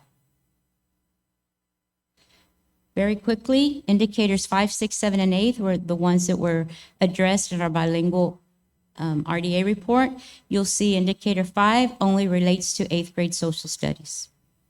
We have already identified a student group to receive the targeted interventions, including content, vocabulary, strategies, and comprehension, assigned tutors or strategists to work and monitor these students. That's only 8th grade social studies. No other content or grade level for that indicator. Then we go to indicator 6. This is EOC. Indicator 6 is Algebra 1, U.S. History, Biology, English 1 and 2. You remember we did have 3s across those. We have identified that the students that affected us or impacted the report the most or the heaviest were at Delroy High School and Blended Academy. Therefore, we've identified the student groups for those contents. We have had discussions with campus administrators to discuss the strategies and interventions. We have purchased, if you remember a few months back, Summit K-12 software for these students, supporting the teachers with training and resources, monitoring student growth for linguistics and academically. We have data analysis, grades, attendance, and behavior. We're monitoring all the components. We have arranged to provide parent trainings. We're starting to schedule those. We want to meet with parents to discuss student progress, and we are establishing sheltered teams. In indicator 7 and 8, that's our Telpas. We have looked at the data and we have identified that the students from RCE, Ruben Chavita, Buena Vista, Dr. Lonnie Green, and Lamar were the most impacted. We had the most students who were not successful at those campuses with Telpas, meaning they came in at a beginner and they're still at a beginner. And at the secondary level, we do have Delroy Middle School and Delroy High School. Again, we have targeted groups of students who maintained a proficiency level of beginner. This is the interesting part. Our students have to be successful in listening, speaking, reading, and writing. And for many years, it was the writing component that kept our students from being successful. All the data indicates it's the speaking component now. So the students actually are asked prompts and they have to respond onto their recording, and that's how they are measured. And it's a speaking component, so you'll see there that we do have PD assigned for classroom teachers starting January 4th, as soon as we come back, so that we can start working on the speaking opportunities and activities for students. And again, you'll see the same strategies for indicator 8.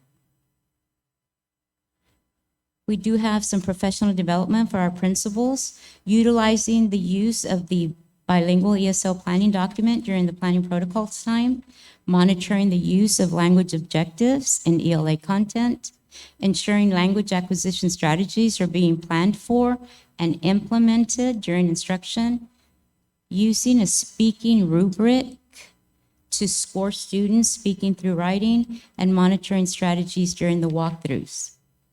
We also have some training for our beginner, intermediate, and new teachers. Developing, the planning is for the ELAR lesson delivery to include the following: developing and documenting the language objective, accountable conversations, speaking in complete sentences, structured conversations, tracking print, and choral and echo reading. These were actual strategies we started before COVID.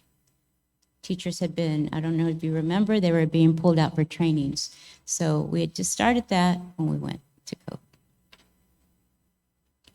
Our special ed only had 2 domains, areas of focus. It's our STAR 3 through 8 passing rate in math, reading, science, social studies, and writing, and our special ed EOC.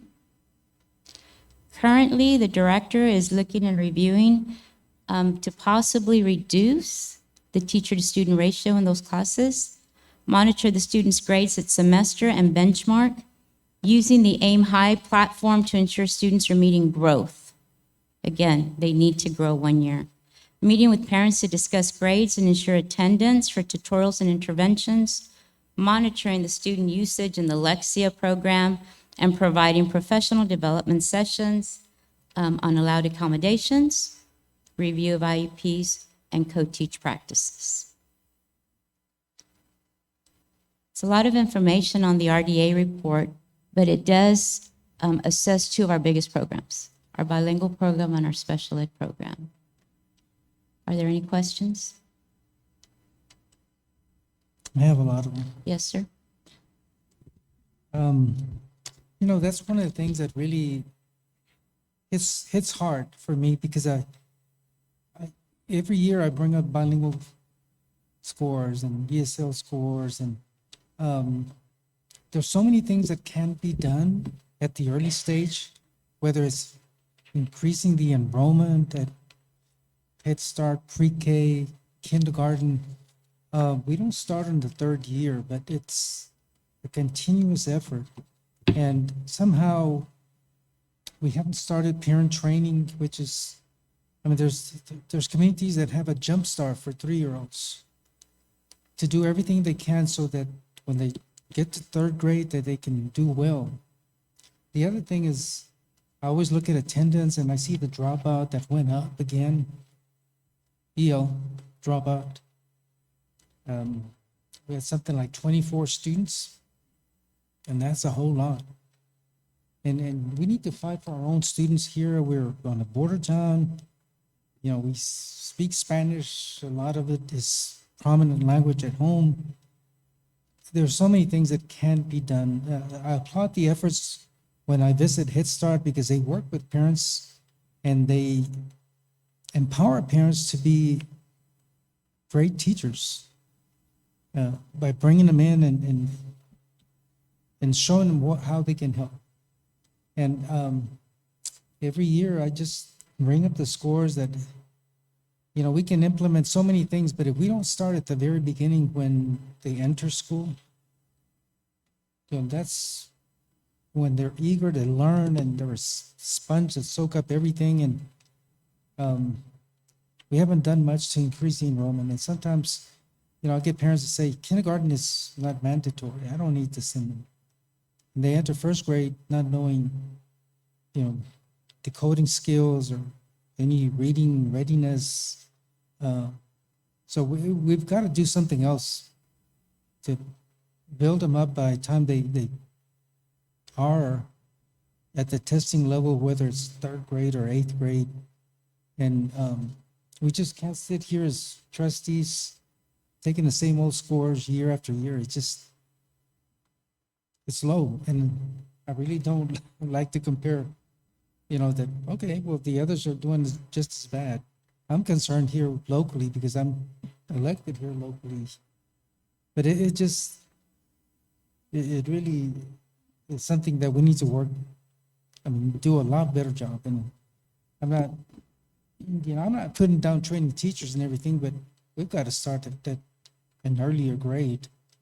And I keep telling Dr. Rios, when are we going to increase enrollment, and whether it's pre-K or kindergarten, we've got to get them earlier than that. But bilingual scores, and I kind of have predicted that, you have your grade placement committees and they move everybody along, and I know that when they get to ninth grade, they're going to start dropping out because they don't have the skills necessary to be able to earn the credit that they need for high school. So it doesn't make any sense. Years back, I started asking, okay, how many kids have been moved on, even though they didn't meet the requirements, whether it's grades or whether it's passing the STAR tests. And there were many students that were moved on. And that's a result. You get a huge number of dropouts. And I know you're the messenger, but you're bringing the information to me, and I'm disappointed. I'm disappointed with the results. We have requirements that we have to meet, and to me, you don't start at third grade. We need to start down at the 3- and 4-year-old level and increasing the number of enrollment so that by the time they get to third grade, they'll be well prepared to be able to do well. And that's my soapbox for today. Anyone else? As well?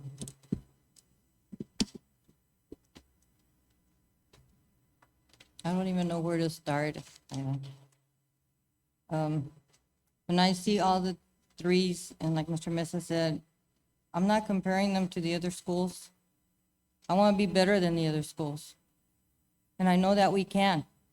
We shouldn't look at other districts that have 4 or 5 that are 3s and 4s and say, hey, well, they have 3s and 4s, so we do too.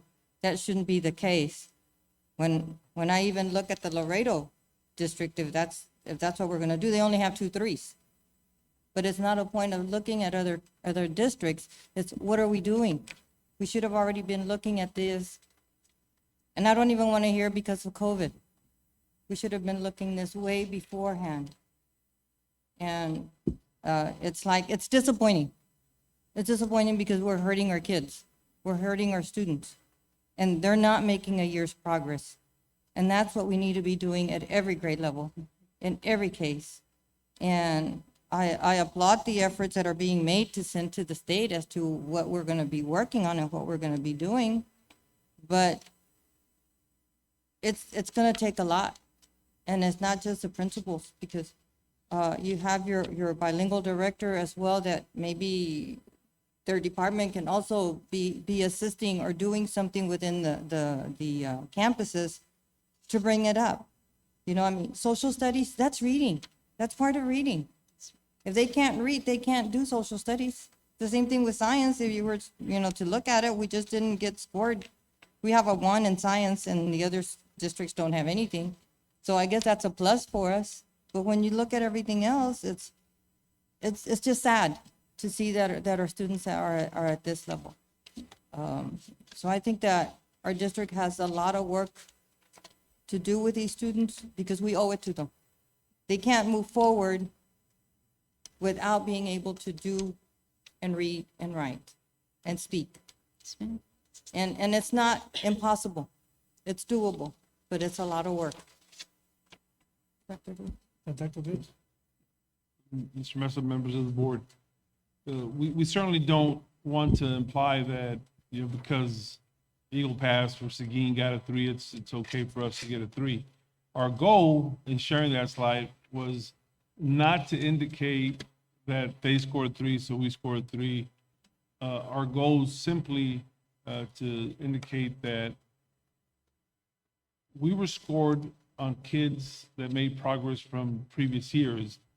But if we had 80 kids on a campus and we only got 10 or 11 kids to show progress, it doesn't mean that the other 69 kids didn't show progress.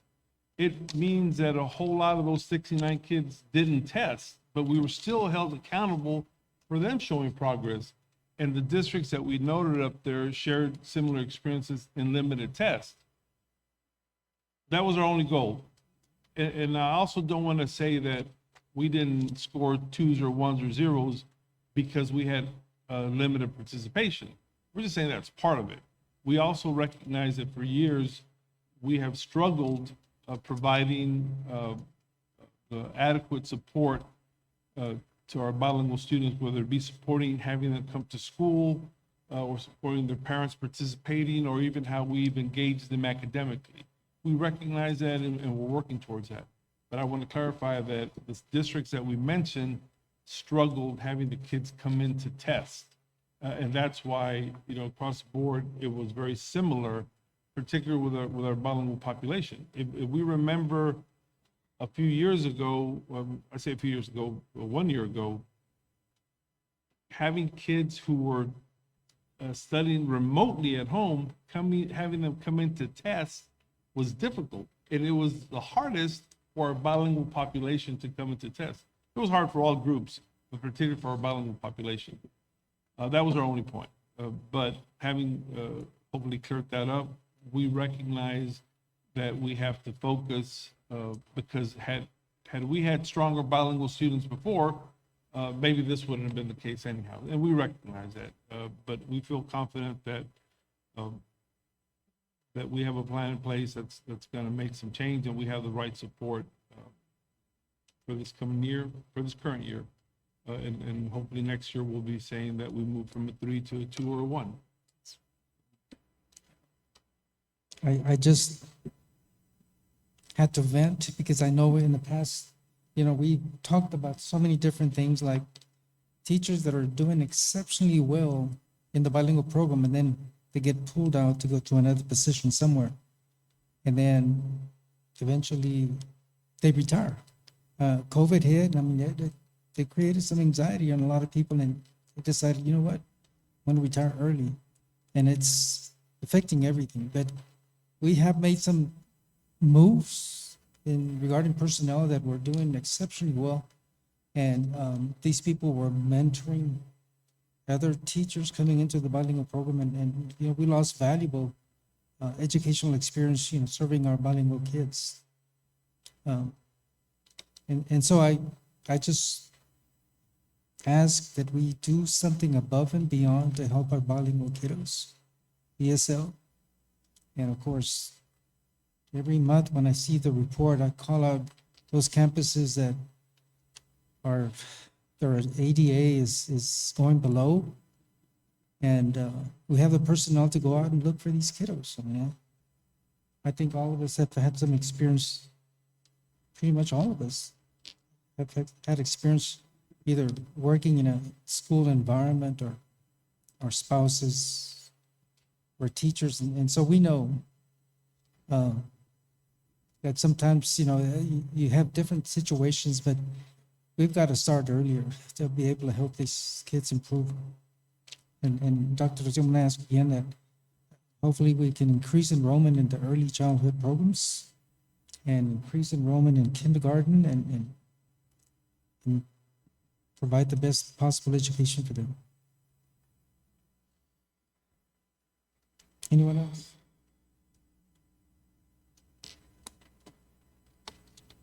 I thank you. Thank you.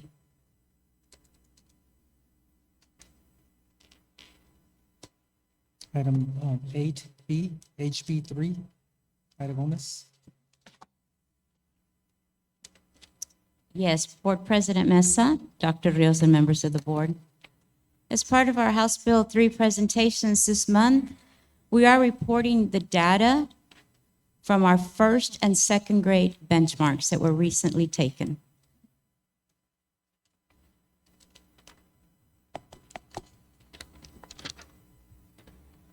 You'll see first grade. What we've done is I've identified the campuses on the left side of the chart. We have their current enrollment. This is strictly for first grade.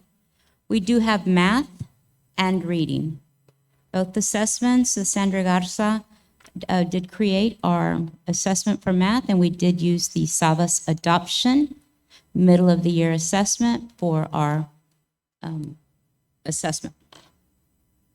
And go by campus, you'll see that math, Buena Vista had a 61% passing, Calderon a 49, Lonnie Green a 68, Garfield had an 18%, Lamar had a 71, North Heights came in at a 58%, Bobby Barrera at an 86%, and Ruben Chavita at a 55. Our district right now for first grade in math is standing at a 56% passing rate. This information is shared with TA as part of our early literacy. I'm sorry, not the math, the reading that I'm about to present is part of our early literacy plan of action also. So we do have reading for first grade. Buena Vista came in at 51%, Calderon at 42%, Lonnie Green at 63%. Garfield had 4% of their students pass, and Lamar had 52% pass in reading. North Heights had a 53%, Bobby Barrera a 45%, and Ruben Chavita at 27%, for a district average of 43%. This assessment was given the week before Thanksgiving, November 15th through the 19th. That's when this assessment was given. You will see that we are missing a few students. We had about 54 students that have not tested in math and 73 that have not tested in reading district-wide. So the data will change a little bit once those assessments are taken and entered.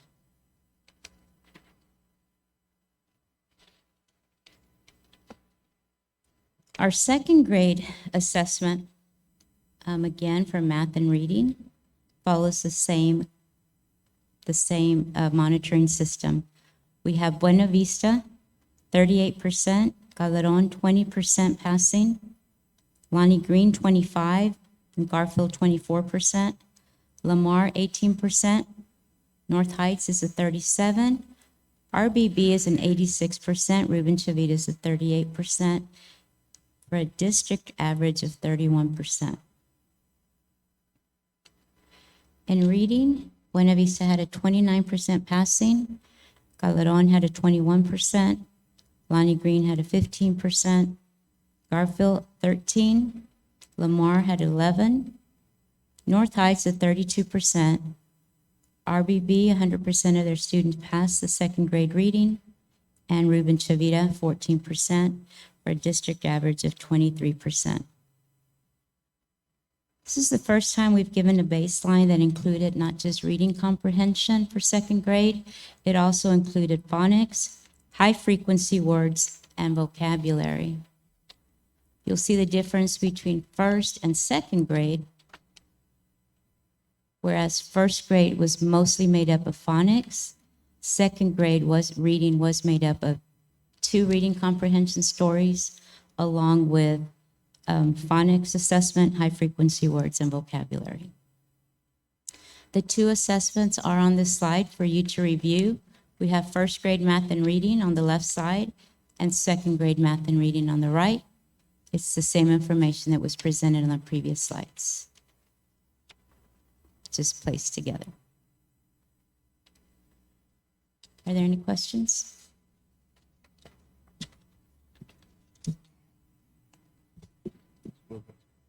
Ms. Webb? I don't even know where to start.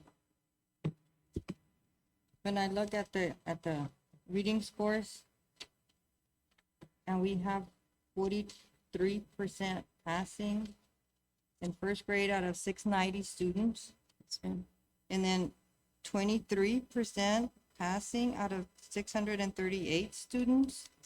That's with a 70% passing, yes, ma'am.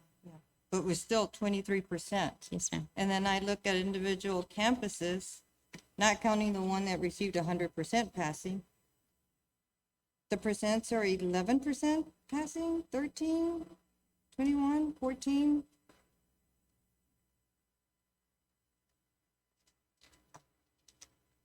I'm just floored. I don't know how often we are benchmarking or looking at our individual classrooms as we are teaching, but the scores are not acceptable. Because to me, if I look at the first grade and then the second grade, and if this is a trend that's going to happen into third grade, we already know where they're going. So I appreciate the information because that tells us, tells the district what we need to start doing right now before we even have the next benchmark. Because if my child was in any of these classrooms, other than the one that got 100%, I would be concerned as a parent because I would like to know where my child is in comparison to the other students in my classroom or in their classroom. Because I would like for them to be at level for the grade they're in. And that's why it's like, I don't know, I'm just floored right now. Sure. Dr. Rios? Ms. Webb, a couple of years ago, we had the same presentation, and unfortunately, the results at that time of the year were the same, and we had the same discussion. But as difficult as it is for us to show this data, it holds the administration accountable, it holds the principals accountable, it holds the teachers accountable for making progress. And these are trends that we sometimes see at the beginning of the year, but when we give the same assessment towards the end of the year, you'll see larger increases. But it is difficult, and I do recognize how it appears because it's exactly what it is. But it allows us to make the appropriate interventions. And just like 2 years ago when we had the same conversation, I remember it clearly. We're able to take certain actions that help students be more successful on these type of standardized tests, even at the lower grades. So yes, it's hard. It's difficult to look at, even more difficult to process, but it does, you know, indicate the path that we have to go to make progress in. We're certain that our principals and our teachers will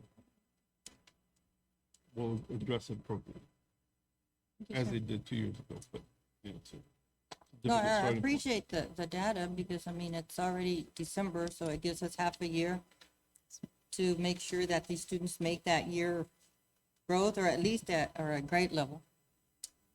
Well, thank you, sir. I'm not gonna say too much, but I'm gonna say something. I appreciate the information given to us. I mean, we do have to know where they are. But in regard to administration, I think, you know, I mentioned Future Teachers of America, high school kids coming to assist. Jumpstart is all college kids that do that. And there's many ways we can intervene to help out students read and do math. But I mean, I know that there's big learning loss with COVID. We all realize that, but there's a lot of work that needs to get done, and we're halfway through the year. Dr. Rios? Just one more thing to point out. That we also have to consider that this is an end of the year assessment. So it's how many kids are already successful if they had gone through the whole year of instruction. Doesn't make it any easier, but it is testing them as if they had completed the entire current year. That's why it's difficult to watch right now, but they still have a whole semester of instruction. And that's why it's sometimes difficult to give these assessments middle of the year and report on them, but we need that data to know where we need to go and what we need to do. But keep in mind that this is assessing a whole year's worth of learning, not just the first semester. Are there any plans to have a Future Teachers of America at high school? I know that in the strategic plan, what's the name of the program? It's not Future Teachers of America, but it's something very similar. We mentioned in the strategic plan where teachers get associates. The dual credit? Yes. Or the They get the, education program? yeah, for our kids, right? Yes. They go through the program and they'll be able to, by the time of graduation, almost be ready to be a full-blown teacher. I remember that in the presentation on the strategic plan. Yeah. So they do work with students? Yeah. They'll be working with students and stuff. I won't ask any more questions. Thank you. Thank you. I just have one comment. Mr. Orfeld. It's not a question, it's a comment, so you're good. Piggybacks off Ms. Webb's comment about, you know, if my child as a parent is in this classroom and, you know, I'd want them to be here and there. I think it's very important to recognize, and again, I'll be the one to say it, that there's a small percentage of us who are involved in our kids' academics there, but then we have a very large percentage of parents that aren't. And I'm sure I could ask particularly some of our socioeconomically hard-hit areas, Lamar, Garfield, Colorado, et cetera, how very difficult it is to get the parents involved in their children's education, right? And everyone in each district or each campus could go in and say that. So I think that has to be acknowledged also. We can do everything in the classroom, but if you can't get buy-in at home, it's going to be very, very difficult. Thank you, Mr. Orfeld.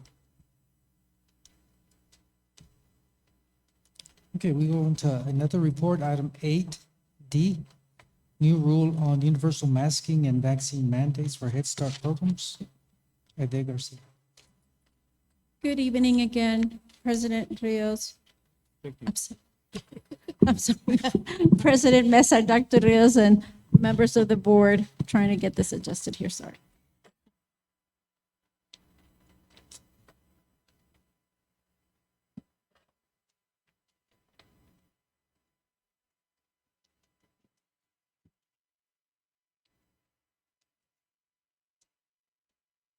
On September the 9th, 2021, President Biden announced an action plan that included requiring all Head Start staff to be fully vaccinated against COVID-19.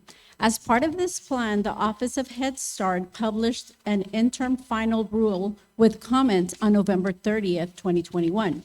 Through this interim rule, the Office of Head Start added a mask and vaccine requirement to the Head Start program performance standard. The mask requirement was effective immediately upon publication of the interim rule on November 30th, and the vaccine requirement deadline is January 31st, 2022. Administration's action to meet the mandate was that we wanted to honor every employee's decision regarding the vaccines. Employees would be given an opportunity for reassignment to another campus. Reassignments, of course, would be based on the district needs and on the employee's qualifications.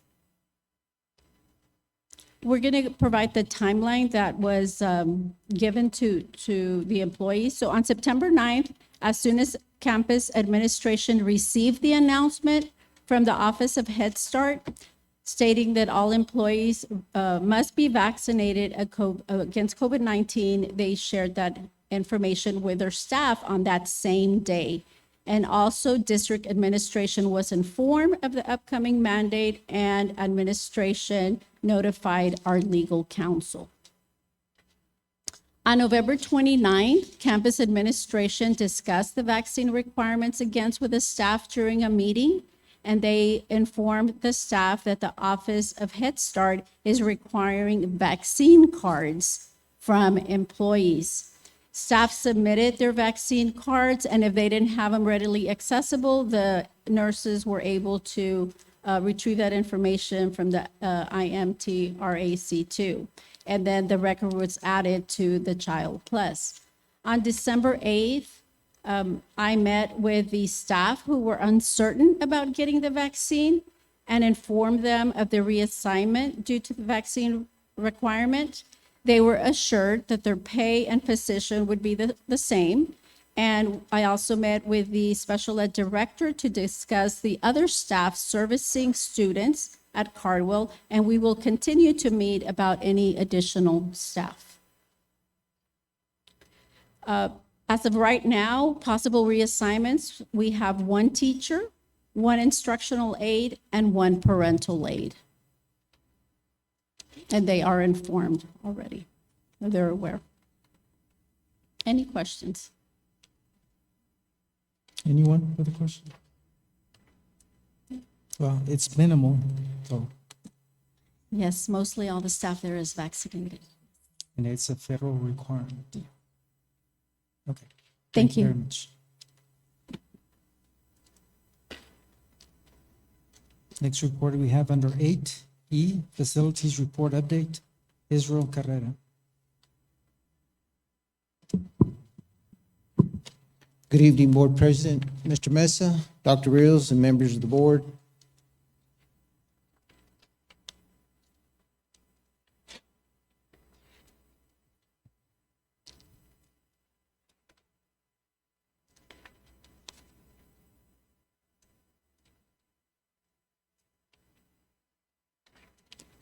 I'd like to present the facilities update, which consists of the following: the Delroy Freshman Campus restroom renovations, life skills renovations, the Sunisha Hills Elementary project, and the roofing contract, the non-TPO and the TPO.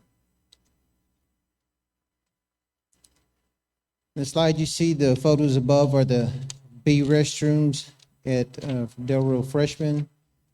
At the lower left-hand corner are the J, which they are both in use and have passed inspection. The lower right-hand corner, you'll see that the rough ends in restroom C are started, and we anticipate that they will complete those restrooms by the end of January.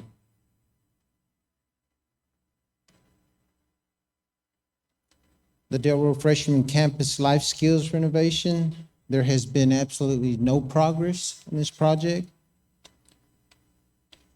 Early in October, we met with the Sandoval Construction and we set some deadlines. Unfortunately, he was unable to meet those deadlines, so we ended our partnership with him.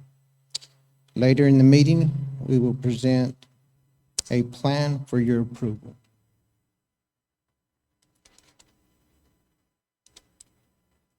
Sunisha Hills Elementary Campus project status. The contractor has completed 4 of 16 concrete pours. Our 5th one is scheduled for Thursday, and our 6th one will be scheduled sometime in January. As you can see, they have started erecting the steel, structural steel, and we anticipate that everything would be with the structural steel met in January of 28 of 2022.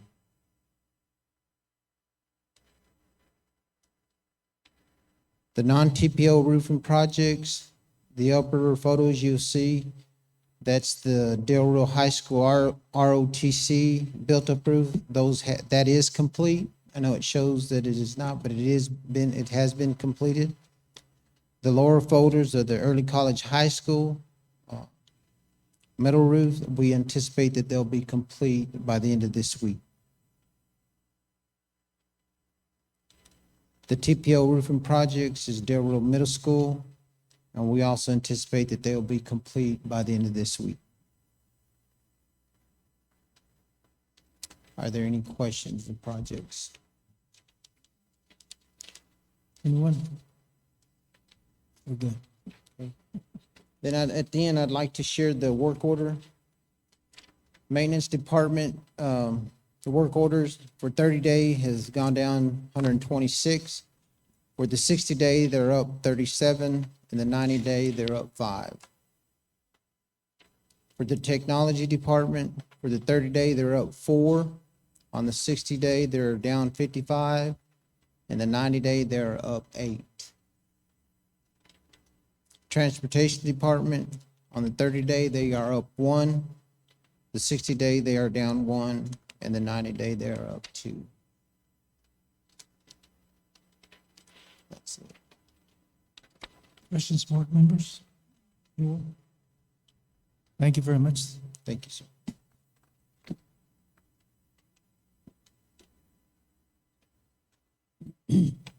Next item we have is consent agenda. Again, one action will approve all items on the consent agenda, and I'm sure that there's plenty of questions for that. I have some questions, but in the meantime, Madam Secretary, would you do us the honor of reading the donations that we have for this month?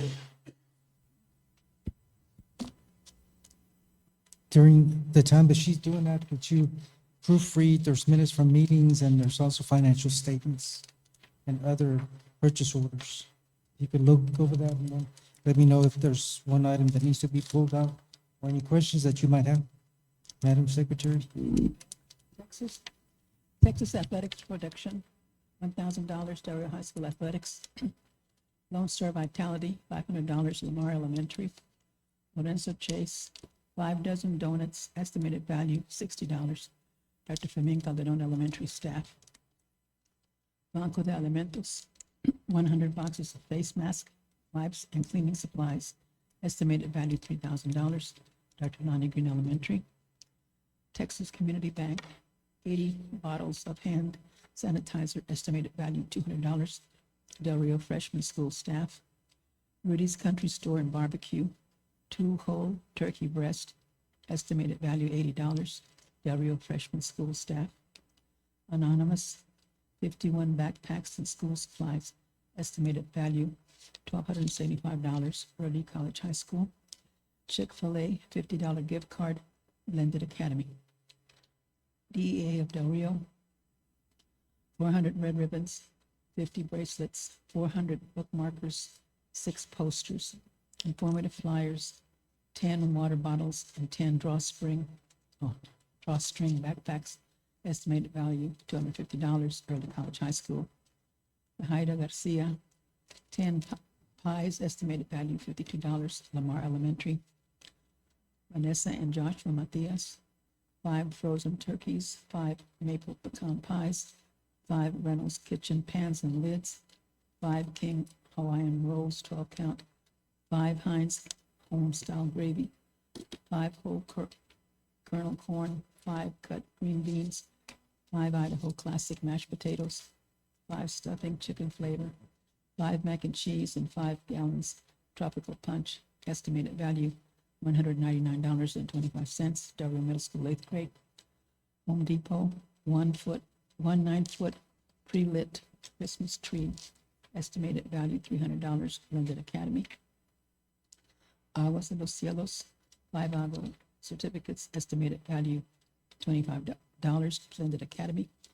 Brown Nissan of Del Rio, 3 $40 certificates for oil changes. Estimated value $120. Blended Academy. BCFS, 10 sports equipment and school supplies. Estimated value $150. Blended Academy. Workforce Solutions, Middle Rio Grande. Chick-fil-A meals. Estimated value $641.70 to Del Rio High School College night. Manasurai, backdrop decorated with balloons. Estimated value $300. Del Rio High School College night. Edward Guerrero, 7 turkeys with fixings. Estimated value $175. Dr. Fermin Calderon Elementary. Del Rio High School class of 1984, $100 gift card. Dr. Fermin Calderon Elementary. Del Rio High School class of 1984, $100 gift card. Ruben Chavira Elementary. Del Rio High School class of 1984, $100 gift card. Lamar Elementary counselor. Thank you very much. Thank you, Ms. Gonzalez. Again, board members, any item from the consent agenda that you either have a question or would like to vote on separately? None? Anyone? Dr. Rios, I have several questions. And it's having to do with the extension of current grounds maintenance. There's some that have like a rate of $40, and there's some that have a rate of $120 per hour. And then on some of the plumbing, it's like $200 an hour. And then meetings, transportation, holding a permit, $1,200. It sounds ridiculous, but so let's start with the grounds. Rest members of the board, on the grounds maintenance, we have a contract with Little Lake, but there are certain items that are not on the contract.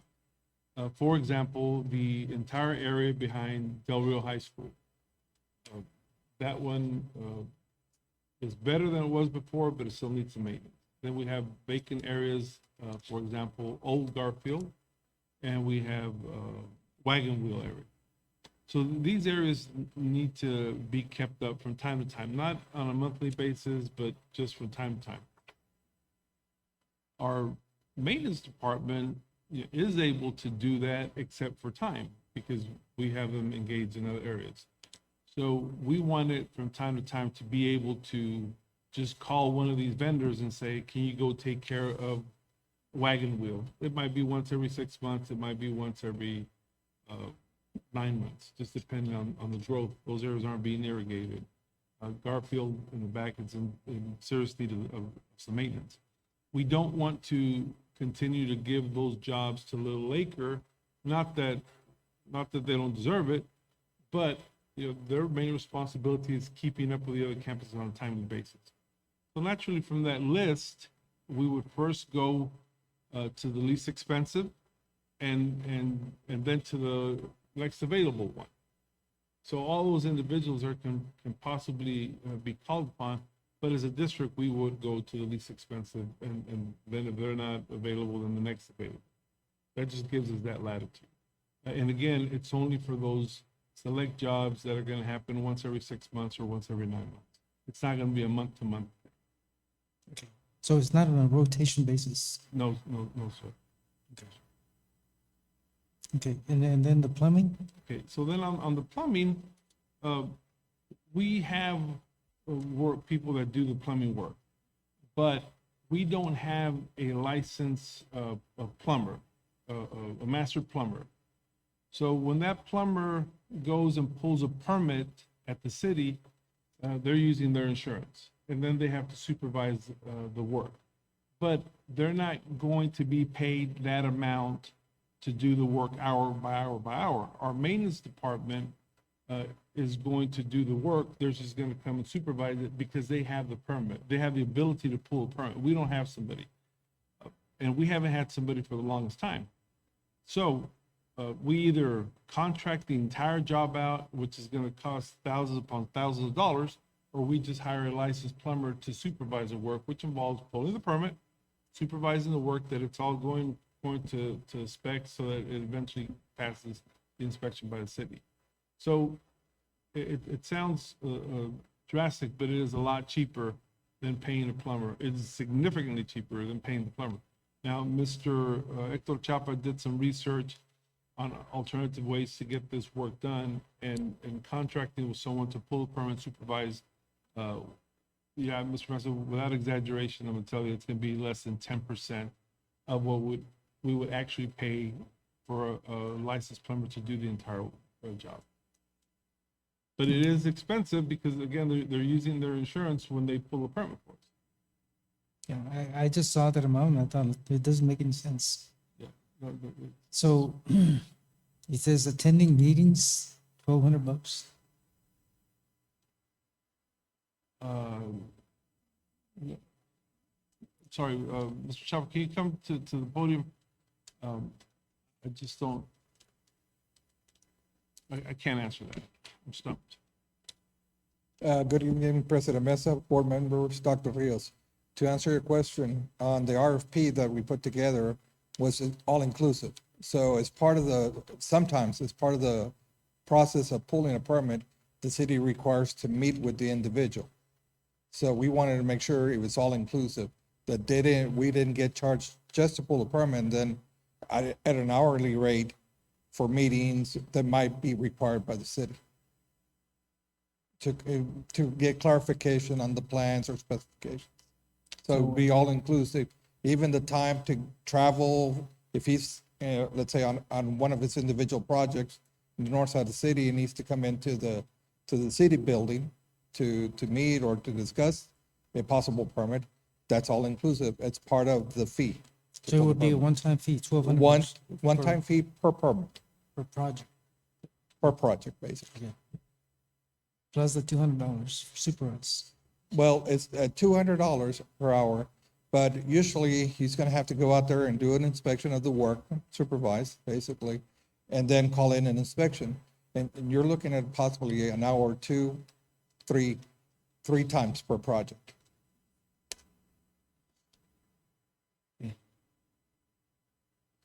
I'm sorry, Mr. Rose, I thought that it was coming to one of our meetings. I apologize. That's why I was stumped. Yeah, thank you, Mr. Chapa. Thank you, sir. Anyone else? We're good with the consent agenda? Then, is there a motion to approve the consent agenda? With no further questions? Ms. Gonzalez made a motion, seconded by Mr. Contreras. All those in favor? Motion carries unanimously. Mrs. Gonzalez wants to go home. Okay, we go on to administration. First item under administration is going to be item 10A, consideration to approve the resolution of the board delegating authority to accept resignations from contract and at-will employees. Sandra Hernandez. Good evening once again, Dr. Rios, Mr. Mesa, members of the board. Policy DFE local termination of employment resignation states the following: that all resignations shall be submitted in writing to the superintendent or other person designated by the board by board action in accordance with this policy. The administration requests for a resolution of the board delegating authority to the Chief Human Resources Officer to accept resignations from contract and at-will employees. We had this during board policy review. Correct. And I think the only other stipulation is that if an employee is going to be submitting something in writing via letter, it has to be either certified or registered letter. Correct? Correct, and it can be delivered by hand as well. Okay. Any questions from board members? Then the recommendation, please. Yes, sir. It is a recommendation of the administration that the Board of Trustees approve the resolution of the board delegating authority to accept resignations from contract and will employees to the Chief Human Resources Officer. For the recommendation, is there a motion for approval? Motion made by Mrs. Webb, seconded by Amy Haynes. All those in favor? Motion carries unanimously with 6 votes. Item 10B, consideration to approve resolution of the board to convene the district's School Health Advisory Council, SHAC, to recommend curriculum materials for human sexuality instruction. Sandra Hernandez. Yes, sir, thank you. Recommended revisions to EHAA local reflect the new provisions enacted by House Bill 1525, which imposes several requirements regarding human sexuality curriculum materials, including a board policy on adopting curriculum materials. The policy follows various steps required by law, including board adoption of a resolution to convene the School Health Authority Council, SHAC, to hold meetings and make recommendations to the board at a public meeting, as well as board confirmation that the recommendations meet the requirements in law before taking action. And so this is prompted by House Bill 1525, and it is to recommend curriculum materials for human sexuality instruction for the upcoming school year. Questions? House bill again, number? House Bill 1525.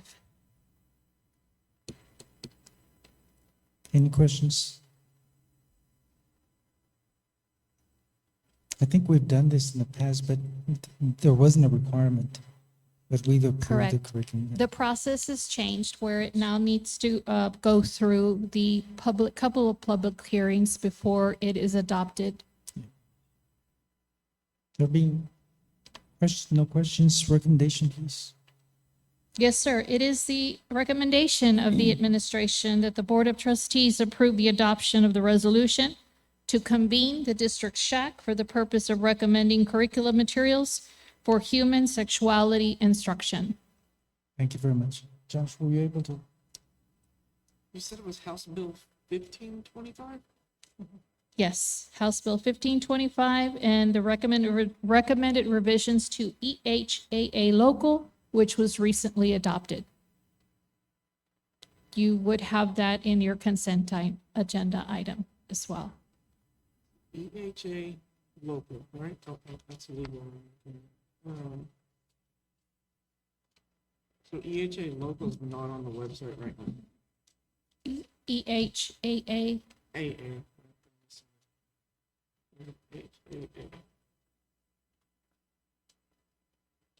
Okay, so EHAA local is not on the website right now, just legal?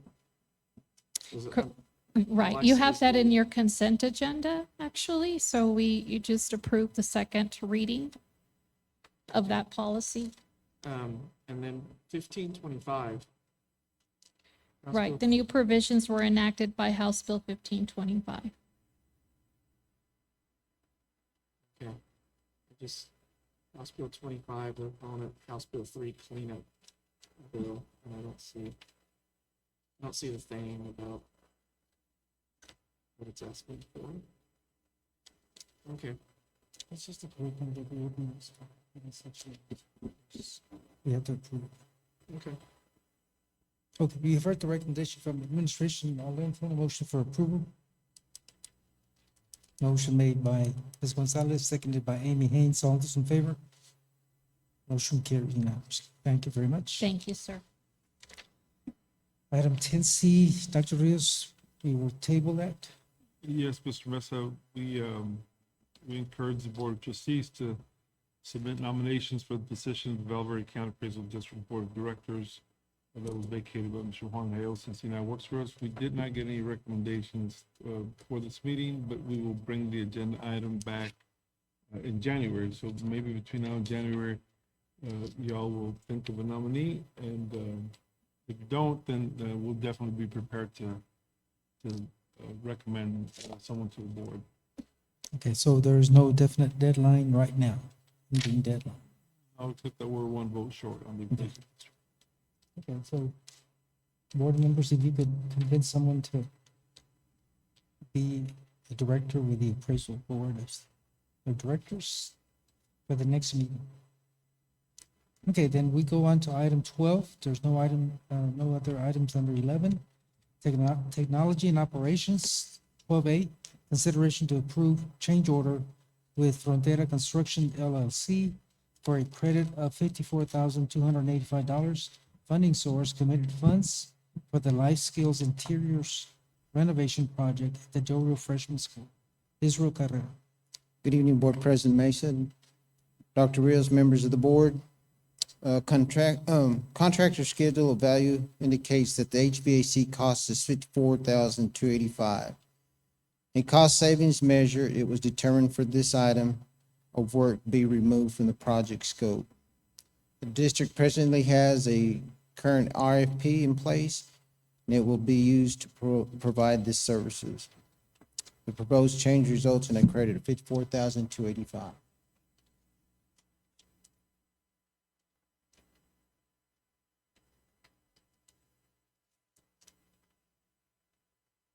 Just for clarification, Mr. Mesa, this is not the work that we're taking from one contractor and awarding to Frontera Construction. This is just, it has to do with the AC system that we're pulling out of the project and working directly with a local vendor. Okay. Okay. That clarifies things a little bit.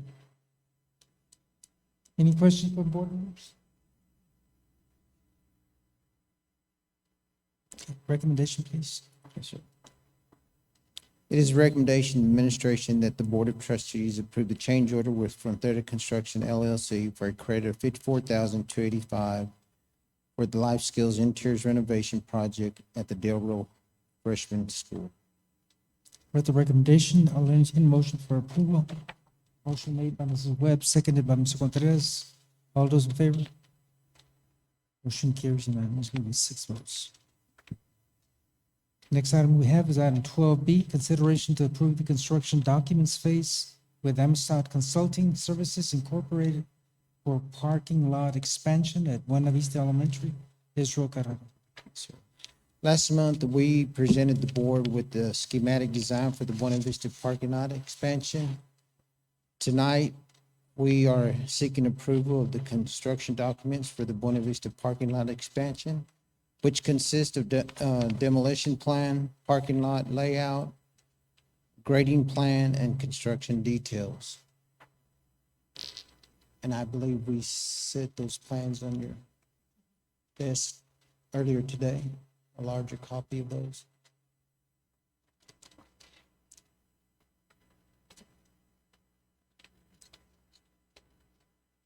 Question from Ms. Orfeld? Again,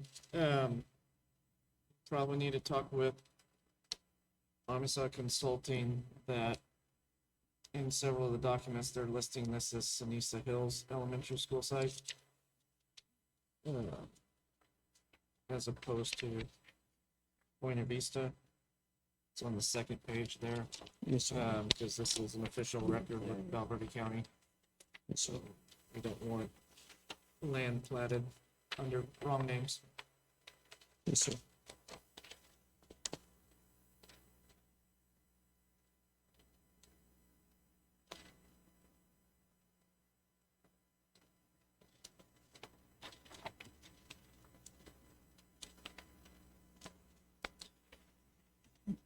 I have a question, Israel. Yes. On the drawing, let's see, it's not numbered. Third page.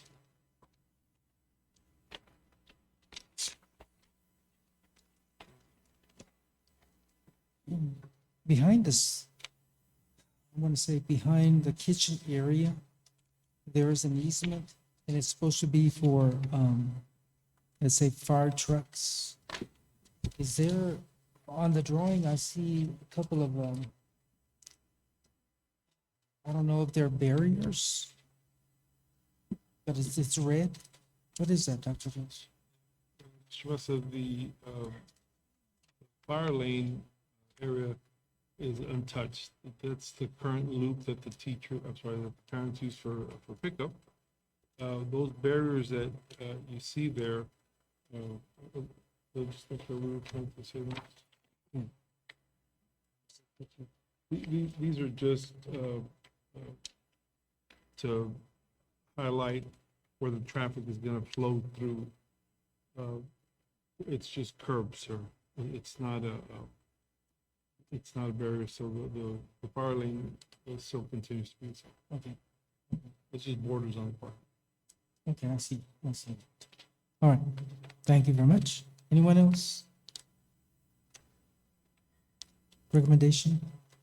It is a recommendation of the administration that the Board of Trustees approve the construction document phase with Amistad Consulting Services Incorporated for parking lot expansion at Buena Vista Elementary.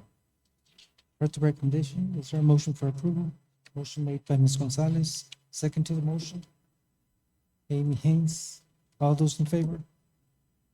Motion carries unanimously with 6 votes. Thank you, sir. Thank you, sir.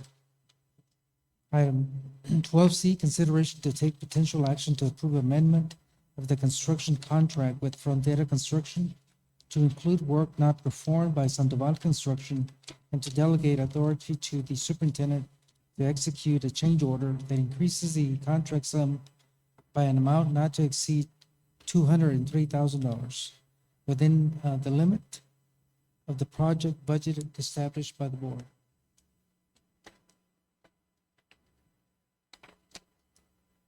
Hector Chapa.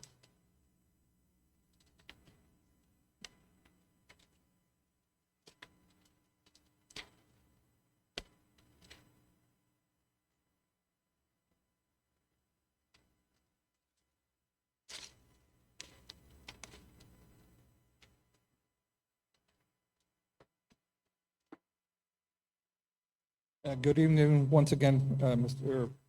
Mesa, Dr. Rios, board members. On October 13th, administration had a meeting with Sandoval Construction to discuss the lack of progress and to set some deadlines on the ongoing project. As mentioned earlier, unfortunately, Sandoval Construction did not meet the deadlines. So administration proceeded with dissolving our contract with them after discussions with the legal consultations. So avenue that we discussed with the local contractor Frontera was to see if they were willing to take over the pending work to complete the exterior work as well as they're doing the interior work. They accepted, and for this reason, we're here tonight to request a change order in the amount not to exceed $203,000 for Frontera to complete the additional work under the exterior project. So do we know the amount? It's $203,000. No, I'm talking about Dr. Rios. It's going to be a change order. We still have the budgeted amount. Oh, yes, sir. And we're going to complete the work with that amount that we originally set. Dr. Rios? Project will increase by approximately $70,000. So Frontera Construction gets work added to their contract that the total amount or the cost of that additional work is $203,000. But the amount of money that was left over on the previous contract that we terminated, we still had approximately $130,000 left. So we need an additional $70,000. Now we have that within the budget, the current year's budget and favorability. I believe it's substitute favorability, ma'am, where we can definitely make up that difference easily. But the project is going to increase by $70,000. But today we're approving the change order for Frontera so they can assume the additional work. We'll bring a budget amendment if necessary at a future meeting. Any questions from board members? I always worry when we have a change order that it doesn't look like what we originally were presented with for the final project. Yes, sir. In this case, the elevations that you saw on the project, the end product will be the same. We will have to agree to some different material, same in quality, same I guess in presentation, same in facade, but we don't want to delay it by waiting longer for these items to be available. In talking to Frontera, we believe that the project still has a very good chance of being completed by August before the students return. Would it be possible to get what will change in the drawing? In the drawing, Mr. Chapa, correct me if I'm wrong, but in the drawing, it will not change. You can't, for Yeah. example, the facade that's in front, which is the sheet metal that's in front, that won't change. The composition of the material might change, but that we won't be able to tell because it's still, on the outside, looks the same. Okay, if I compare the original to the final one, Should be the same. should be the same. Yes, sir. Okay. History proves differently because when we did the CTE building, it looked totally different from final completion from the original drawings. And there were change orders. But any other questions? Okay. All right, the recommendation, please. Yes, sir. It is the recommendation of administration that the Board of Trustees to consider and take potential action to approve amendment of the construction contract with Frontera Construction to include work performed by Sandoval Construction and to delegate the authority to the superintendent to execute the change order that increases the contract sum by $203,000 within the limits of the project budget established by the board. Heard the recommendation, is there a motion for approval? Motion made by Mr. Contreras, seconded by Mr. Overfelt. All those in favor? Motion carries unanimous. Thank you, sir. Item 13, Business and Finance. Consideration to approve first reading of policy CDA local, other revenues and investments. Good evening, President Mesa, Dr. Rios, and members of the board. Annually, the Board of Trustees shall review the investment policy and investment strategy. The investment advisor, Patterson and Associates, has reviewed the policy and made recommendations for changes. And you were provided in your packet a copy of CDA local as it currently reads, as well as the two changes that our investment advisors are recommending at this time for this first reading.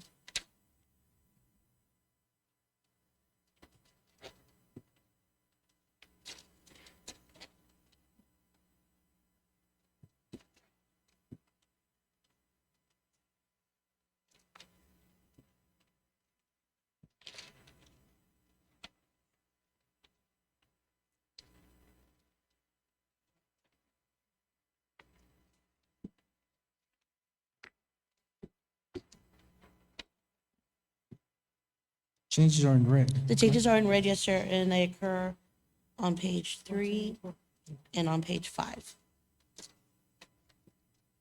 The longest policy we have. 6 pages long. 6 pages. Okay. Questions? Recommendation, please. Sure.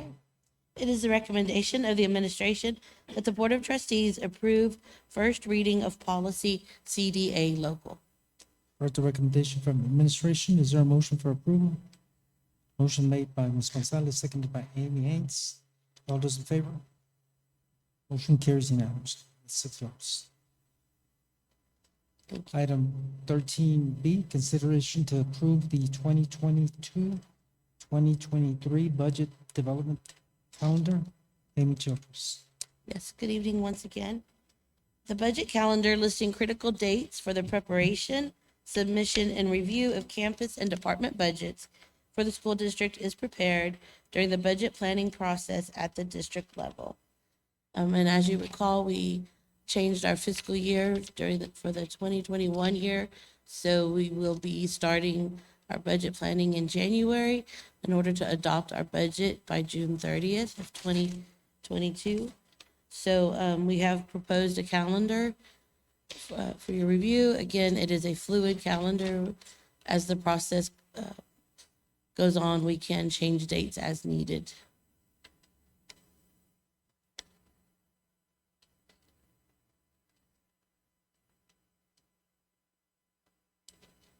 Amy, I see two budget meetings. I have the first budget workshop on April 26th, a second on May the 10th, and a third on May 24th at this time. Oh, there's three, okay. And then if needed, we can add or combine as needed around hunting seasons.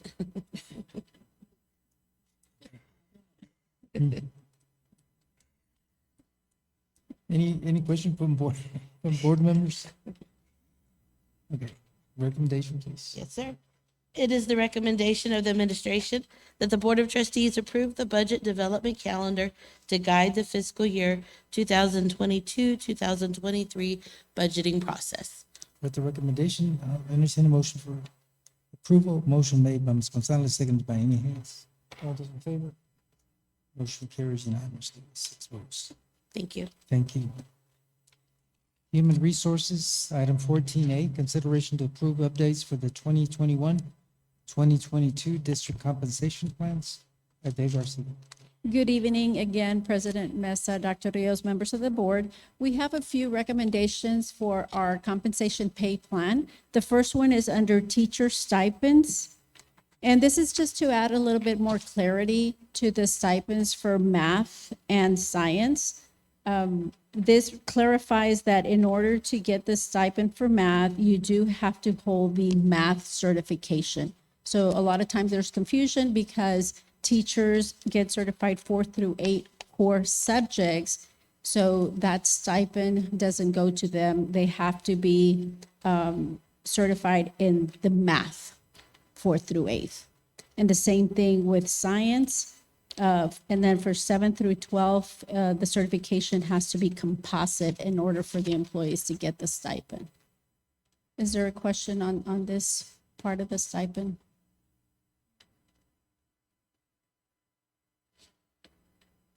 Again, this is just for clarity.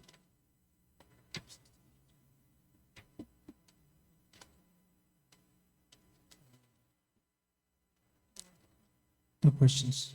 Okay. Then the other recommendation we're bringing to the board is for the part-time temporary pay. So the district is adding a after-school program. So we are recommending to pay the after-school coordinators, which are district employees, mainly teachers, coaches, that are the music director that are coordinating the activities, $30 an hour. And then the student workers, 16 years or older, recommending to pay them $10 an hour.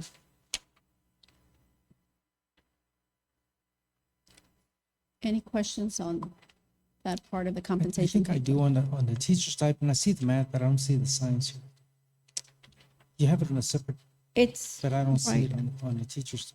On the teacher stipend, it's right under, so it has secondary math, 4 through 8, Oh, okay. and then the science. Okay, it's just not highlighting right, I guess. Yeah, because we didn't delete, we just added to that. Any questions on those items? Anyone else? No questions. Recommendation. Yes, sir. It is the recommendation of the administration that the Board of Trustees approve the updates to the 2021-2022 district compensation plans as presented. For the recommendation, take a motion for approval. Motion made by Mrs. Webb, seconded by Mr. Contreras. All those in favor? Motion carries unanimously. Thank you. Thank you. Okay, the time is 9:04 p.m. We're going to go into closed session pursuant to Board Policy, Texas Open Meetings Act 551.074 and 551.071. The time is 9:05 p.m. We're now in closed session. Okay, the time is 10:07 p.m.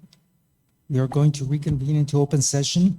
For the record, Mr. Contreras left before we went into executive session, so he will not be with us as we reconvene. First item that we have, no action was taken in executive session. We're down to item 18A, consideration to approve the personnel report to include the following: new hires, district vacancies, resignations. Aide Garcia. Good evening again. It is the recommendation of administration that the Board of Trustees approve the resignations, vacancies, and following new hires. Yulisa Hernandez, kindergarten teacher at Ruben Chavira Elementary.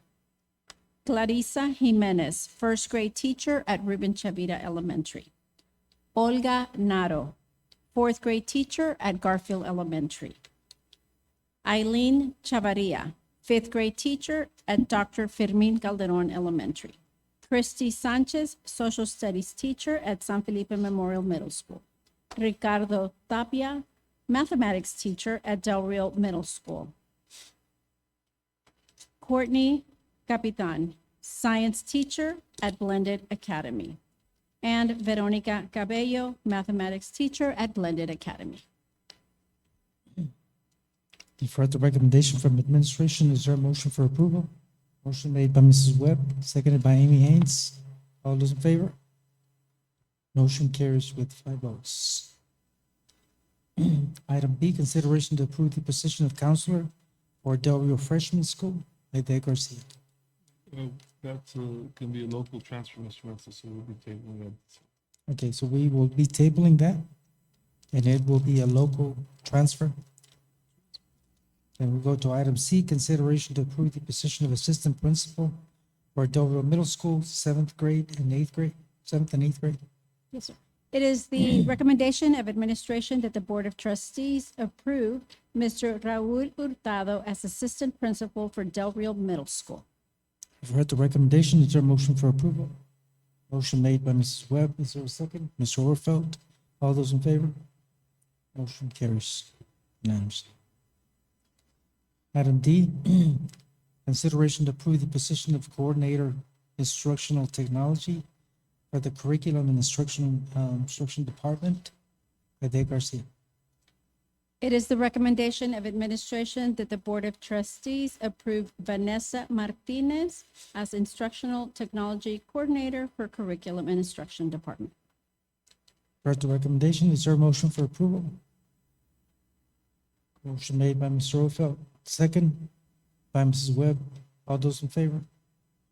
Motion carries unanimously with 5 votes. Item E, consideration to approve the position of coordinator educational diagnostician for the special education department. Aide Garcia. It is the recommendation of administration that the Board of Trustees approve Michelle Clark as the educational diagnostician coordinator for the special education department. You've heard the recommendation. Is there a motion for approval? Motion made by Amy Haynes, seconded by Ms. Gonzalez. All those in favor? Motion carries unanimously. Item F, consideration to approve the position of librarian for Ruben Chavira Elementary School. Aide Garcia. It is a recommendation of administration that the Board of Trustees approve Yvette Tapia as librarian for Ruben Chavira Elementary. Heard the recommendation. Is there a motion for approval? Motion made by Mrs. Webb. Is there a second? Ms. Gonzalez. All those in favor? Motion carries unanimously. Thank you. Thank you very much. There being no other items on the agenda, is there a motion for adjournment? Motion made by Amy Hayes, seconded by Mr. Overfeld. All those in favor? Thank you so much. It's a unanimous vote.